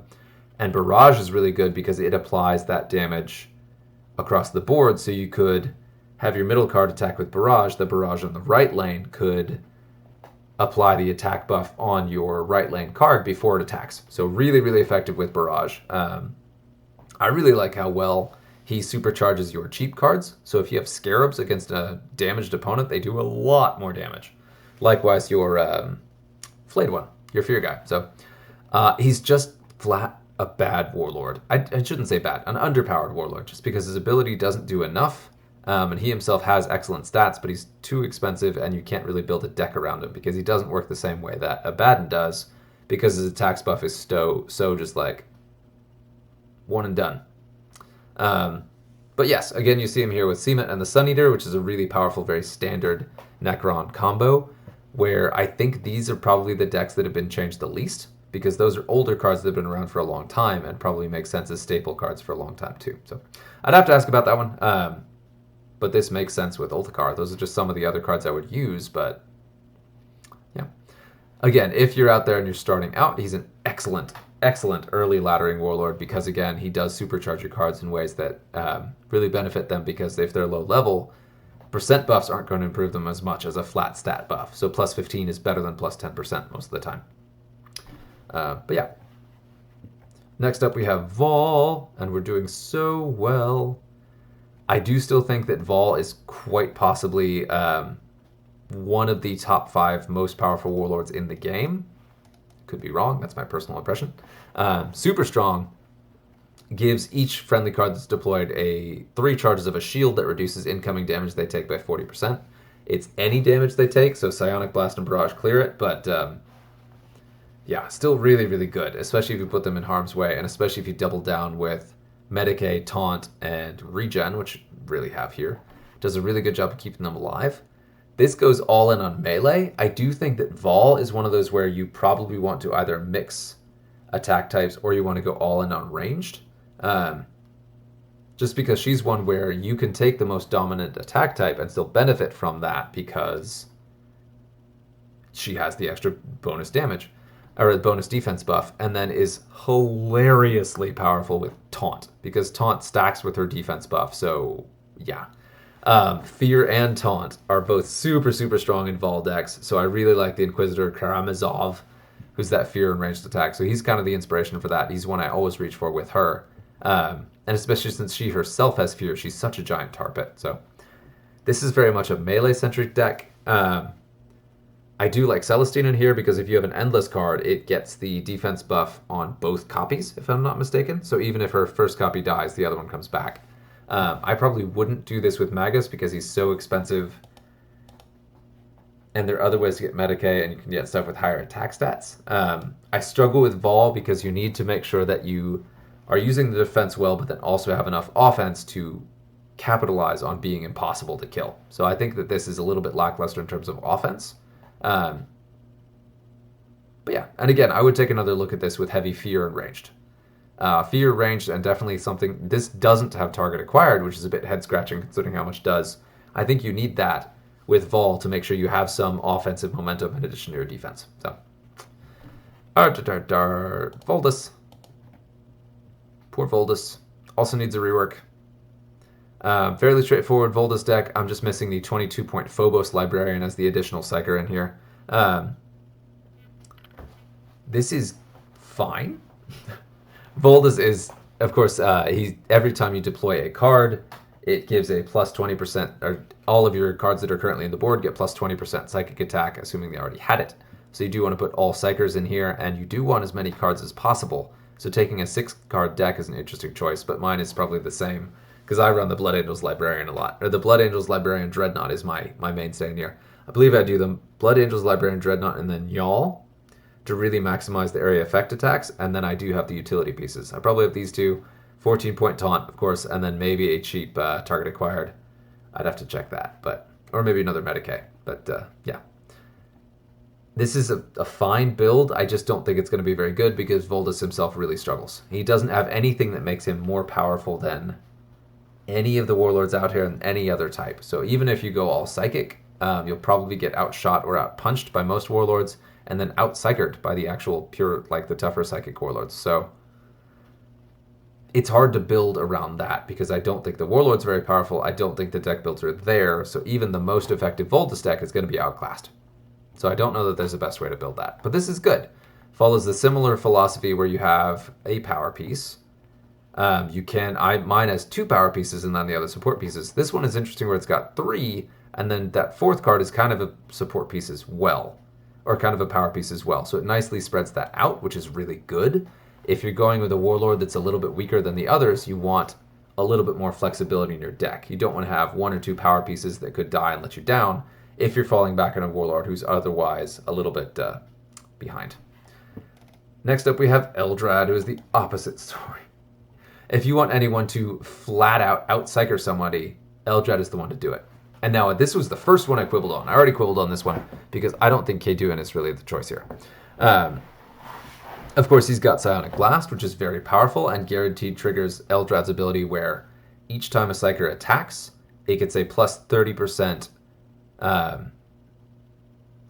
buff to its Psychic attack stat based for each Psyker who has already done a Psychic attack. So Psionic Blast triggers, then every card on your board has a plus 30%, and then as each one goes down, they'll do 30%, second Psyker does 60%, third Psyker gets a max bonus of 90%, almost double. I believe it's 30, right?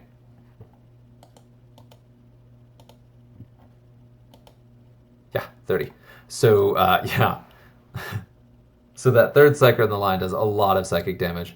Psionic Blast is really powerful because it does give you the damage across the board, but does automatically trigger that bonus for everybody else. I personally find it's not enough to justify this. Just because this guy is so expensive. This guy and the Hemlock both are obvious choices in an Eldrad deck, but you can run so many really powerful Psychers that I don't think it's worth it. For me personally, I have Yvraine in here, the 32-point Inspiring Presence, especially since she just got buffed, because she gives you that alternate attack type of melee, which is really strong, but then also has that Inspiring Presence, and it's just dramatically cheaper. She's half the cost of this guy, which really opens up what else you can do, right? So I've got the 33-point Jet Bike, the tougher one. I've got these two. I've got the Medicae, and then I have the Yvraine, and then I have the 30-point or 33-point Windrunner guy here.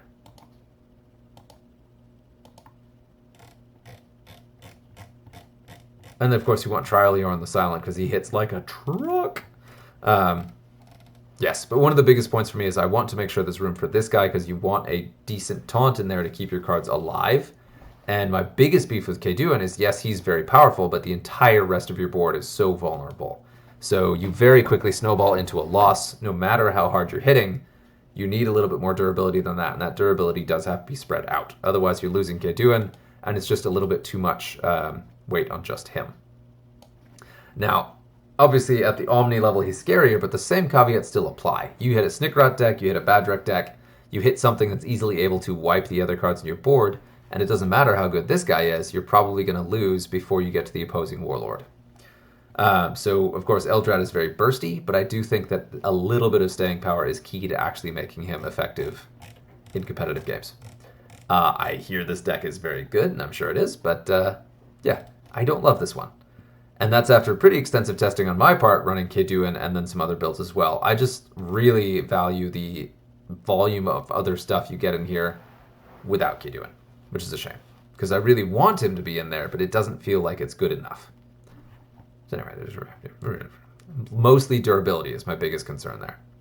Because these guys are going to fold. This guy, he's okay, but this guy's going to fold. So that's 4 out of your 6 cards. 4 out of your 6 bodyguards are going to be wiped very, very quickly and very easily. You have no defense for them, aside from offense. So, yeah. And this guy sucks. If there's any way you can swap your deck around so you don't have this guy, do it. Because, no. Okay, then we're going to talk about another one here. This is an interesting one. I really like Gaz because his own stats are phenomenal. He's a lot like a Baden, where it's just this punchy power piece that you want to play every time, just because you want to play him, but then also because you kind of are supposed to. This is another one that had the 10-point Red Gabo in there, the Endless Taunt that's extremely powerful as a defensive piece. In this one as well, yeah, Taunt Deathblow. God, the Red Gabos are crazy good. Medicae, cheap piece. Key thing to remember with Gaz is he's attack type agnostic. Doesn't matter what attack type you use, he will gain his attack bonus every time you get a kill, no matter what it's with. But it's important to note that he really does benefit from melee. His melee will be buffed enough that you don't need the melee ready to really supercharge him, but if you have it, that's great. This guy is in here to do that. I forget that this guy's ability is melee ready and not Furious Charge because I put him in Gaz decks I put him in Zagstruck decks all the time. So he doesn't ever get his secondary trait. It just does the primary one. So, well, he just attacks instead of readying because he's in the Zagstruck deck. So dropping him before you drop Gaz is a really good way to supercharge Gaz's attacks and make sure he kills whatever you point him at. Yeah, but then these two are just very, very effective pieces. This also matches that philosophy where you got 2 heavy hitters, support pieces, Warlord, which is a very, very standard build across almost all of these, so I've been trying to comment on the ones where that's different, but it's very true in Gaz. The most common ladder Gaz decks you see are ranged, just because orcs have some very good shooting cards, but we've already talked about that, where that can be a downside at max level play because you're getting shot back by decks that can probably shoot you harder than they can punch. So, but again, this is meta warping, where if all these decks are playing against each other, if they're playing a melee arms race, this may actually be worse. So shifting metas are very difficult to benchmark for. So while I enjoy doing this, I'm having that thought a lot when looking at these decks. All right, Mozrog. We're real close to the end here, folks. And I am running out of steam, so I hope to finish here too. Yeah, fairly standard. Just your hardest hitting melee cards, your Inspired Presence that also hits really hard, Medicae, filler. No surprise. And then this also has the 10-point Red Gabo. Super strong piece to keep your other pieces alive and give them room to work. Exactly what that Eldrad deck is missing. Yeah, so totally makes sense. These guys will heal back to shocking levels of health in a Mozrog deck because every time the card does a melee attack, it heals back. Or it gains hit points based on, what is it? Gains 10% of its base wounds. They just heal every time they're punching, which is just so good. I love this guy. Does struggle with running out of momentum. If you lose some cards, it's very difficult to recover from that, unless your Mozrog is just through the moon level. So I appreciate the extra taunt here, I appreciate the Medicae, but this has the same competitive trouble you're going to run into with basically any Mozrog, where it will run out of steam. Yeah, but it's really, really good. So I try to fill my Mozrogs with Berserk, because the heal goes really well with Berserk, and that lets you build up additional momentum and kind of overcome stuff. But yeah, still is one of the ones most vulnerable to not having Barrage. So if you hit Shields, or you hit Fear, you hit Akaran, they will stop your momentum cold to the point where you probably won't win that. Which is just a shame, because he just has, it's just by virtue of the fact that he is a melee-centric Warlord, and melee doesn't have the same kind of tools to get rid of that stuff that Psychic and Ranged have in Barrage and Sonic Blast. Although that's what Kerbloom is for, because he actually does a decent job of filling that in. Yeah. All right, next up to Logan, who is perfectly timed because he doesn't have that problem, because he is the only melee Warlord who has an actual Barrage equivalent. I'm not sure what 66 point is missing here. I think I'm missing 2 cards. Yes. Oh no, I'm missing Murderfang. Which is very appropriate. I love to have Murderfang in there. Their Sven Iron Fist is, or Sven Iron Fist? Yeah, the Deathblow Dreadnought is a really effective piece to put in there instead of Murderfist. That's the one or Murderfang, he's the one I usually have in here. Astrath, amazing piece. But biggest thing with Logan is he's very much like, you want your 2 same theme. You want your 2 really hard-hitting cards and then support pieces. And Logan is one of the best melee warlords out there because cards can get melee damage to off-lane targets because of the overflow damage from Logan. Super strong. And that's huge. And the thing about that is that's really powerful for dealing with shields, for Akaran cards. Being able to overflow damage is one of the single most powerful things you can do in the game, and one of the most crucial things you can do at really top-level play. It's why the current Super Heavy Call is so busted, because he does that really, really well, and also supercharges the abilities that already do that, but he's able to do it even more. So the warlords that are able to get around tar pits are the really, really strong ones right now, and Logan is one of the best at that, especially for a melee warlord. So if you want to go melee, Logan is a very strong choice to be your primary melee, because he does not have the same problems with that Gaz and Mozrug would have. Last 5, last 5, jeez.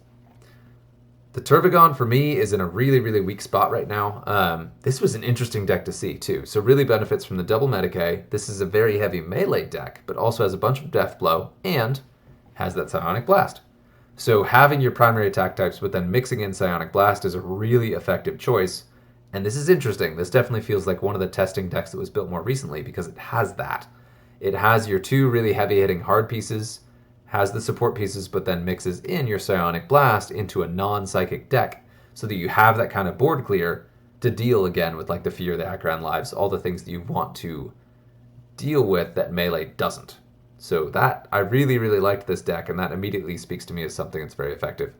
Which is really funny, because the Turbigon is one of the warlords that actually needs that the least, because you have the Termagants that have that repeated over and over again. You get them all the time, but then also they all have the precision shot, so they are able to clear shields, clear fear cards, hit injured stuff, clear off lanes.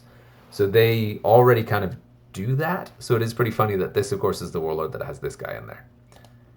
I really like this thing. I don't think I like it better than the shielded one that has Psionic Blast, but it's got so little hit points. But it is dramatically cheaper, so it definitely fits in more. So it's good. And especially with the added efficiency of that and these guys is really, really good. And then, of course, the Turbigon itself has Psionic Blast. This is an interesting build. I'm really looking at this. I don't think my Neurotyrant is anywhere near the level I need it to be effective here. I'd want at least one more level. Ideally, well, I mean, I really need it to have Psionic Blast. Until it gets to that point, I don't think it's really worth it, but level 3 Fear is certainly tempting. But then this is where I'll really start considering it. So level 9 and higher. But yeah, an interesting one. Most of my Turbigon decks rely on being very thin. And I believe the ones I have right now are 3 cards, so that I know I will always have my Turbigon. So it's very ranged heavy with the Turbigon, or Termagants. So I know I'll always have access to my Termagants. Because if you run a full deck, the more cards you have in a Turbigon deck, the more likely you are to lose the game without even playing a Termagant.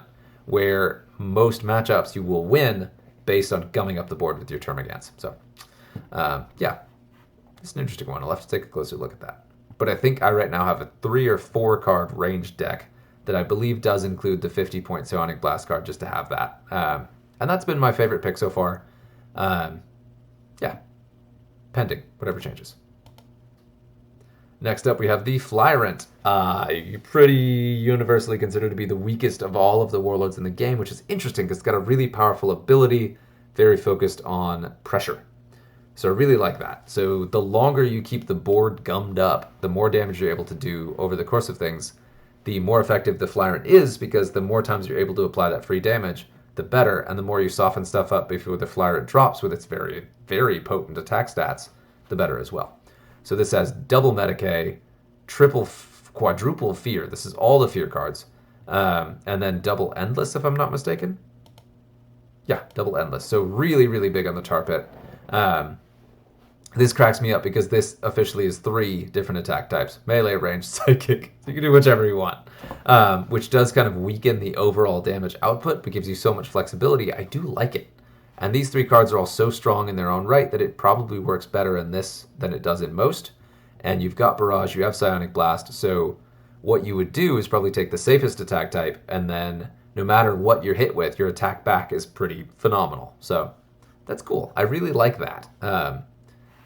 I've tried different individual attack types. I really have not tried mixing attack types very much, and I think I've been undervaluing the return fire of your mixed attack types, where you have a ranged deck that has a couple melee cards that you put across from the opposing melee cards, so they're hitting back and doing an effective amount of damage there. So I like it.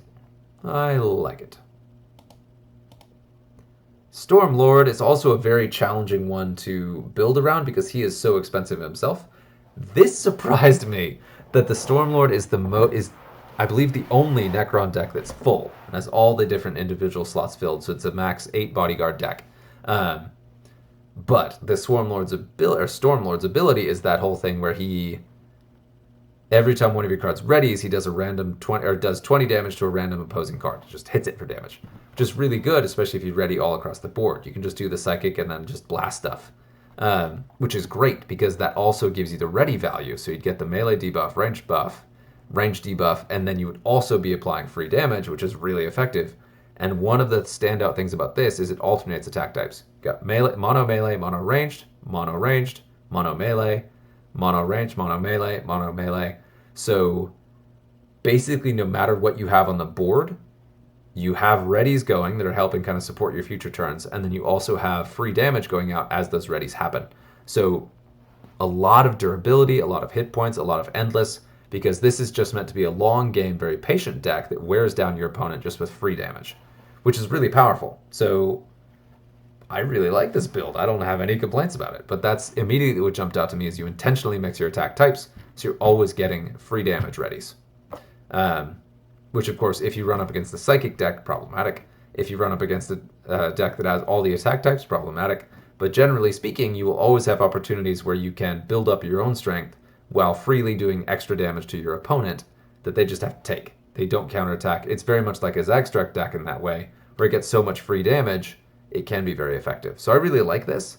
If you're going to have a Warlord that you build out to max, that's a good case. Even though he's very expensive, this is good.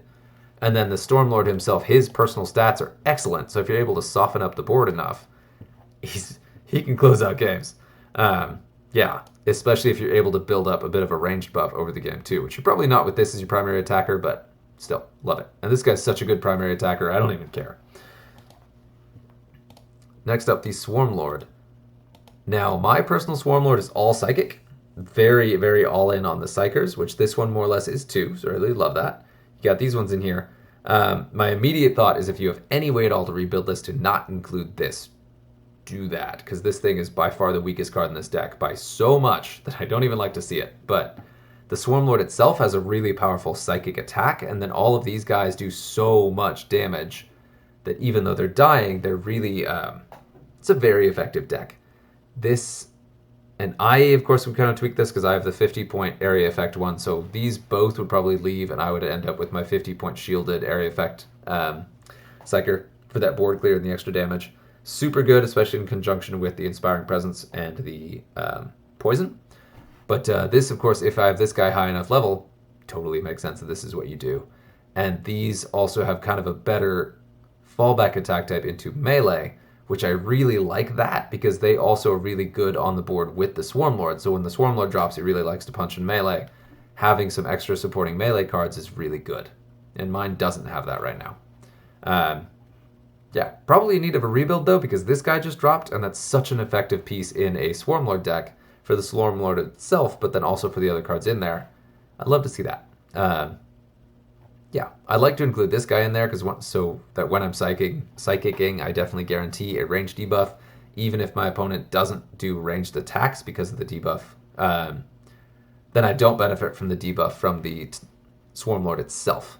So they can still continue to build up attack buffs with their primary attack stat while using an off attack stat, but the readies here kind of really help compensate for that. Hopefully that made sense. This is a great build. I like it. A Psychic Swarmlord is a really great build. And it's such an expensive Warlord in a fairly expensive faction, where if you go all ranged or all melee, you're leaning on very expensive cards. Psychic, you have a lot of cheap kind of budgety cards that were very effective toolboxes that work really well to get as much damage on the table as possible before the Swarmlord hits it. So love this. It's great. Last, but certainly not least, we're not looking at the super heavies, though weren't on my list. the Avatar. And this one, I mean, no surprise. You've got Inspiring Presence. Yeah. Inspiring Presence, Outflank. All three with Furious Charge? No. 2 Furious Charge, Taunt. These two threw me. So many mixed attack types. So almost no mono attack types in this. There's so many like weird mixed attack types, and this one threw me off that these two are in here. But yeah, actually all 4 of these are very good ranged attackers as well. They're obviously not as good as they are at melee, especially in an Avatar deck, but they throw a punch in ranged, which is really good defense, but it also is a very effective way to give you a fallback in case you get a bad matchup. And that's one of the key things about all these designs is that they have some sort of weird stuff going on just in case the bad matchup is bad for them. And this has an 11-point hole in it. Let me check. This is the last one. So this is the last one I'll check. I'll go ahead and find what card or cards are missing from this. I got it right here. Of course, rewound. Thanks, Discord.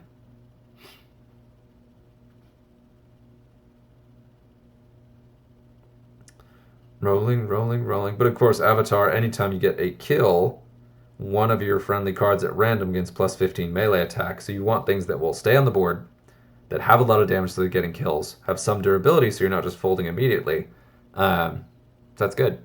But it is also important to note that, and this is one of the interesting things about these here too, is that it doesn't matter what you use to get the kill, but the only cards that will receive the bonus have to actually have a melee stat, which is why this guy actually makes some sense, because he won't ever be the target of the melee stat buff because he has no melee attack. Yeah, which is, that is a reason to keep, and that's actually really smart too, because that means that your cheaper sort of chaff cards have an alternate attack type, have utility like Outflank and Precision Shot, but then don't take away the buff from your longer term cards you expect to stay on the board for longer. So that is, all right, I really like that. I'm glad I thought about that for a minute instead of poo-pooing it. Okay, and then the last 2 cards are the 5-point Medicae, of course, and then the 6-point, I believe, Inspiring Presence, which is just in there for that Inspiring Presence. So you've got a bunch of cheap filler cards that will feed the buffs of your more expensive ones and then also feed the theme of the Avatar. Yeah, which you can do with a lot of different cards. So like right now I could throw in the 10-point Medicae, since I don't have the 5-point. And then just call it. It's still a very effective deck at that point. But yeah, that's a really good one. I really enjoy the Talos? No, the Grotesque. The Regen Berserk Grotesque is really great in Avatar decks. Of course, I love Jane Zar because she's got Fear, very durable. I was want to bring the Incarn, but the points are just not there to do that. Yeah, this is a really effective, very balanced Avatar deck, and I'd really love to see that one. This is a great one. And that tricky piece of these two not ever benefiting from that melee stat buff while still having some contribution to the game that's very cool. Yeah, that's big brain, as they said, and I never would have thought of that. But yeah, that's it. We went through it. If you made it with me all the way, congratulations. Also, I'm shocked that I made it this far, but I did want to go ahead and knock through all of these in one sitting. Just because there's so many common themes and threads, I wanted to make sure to do that all as a single package. So, like I said, in the description, I will link to Shinto Bean. It does it faction by faction. But yeah, if you made it through, thank you. Hopefully this was helpful. Till next time.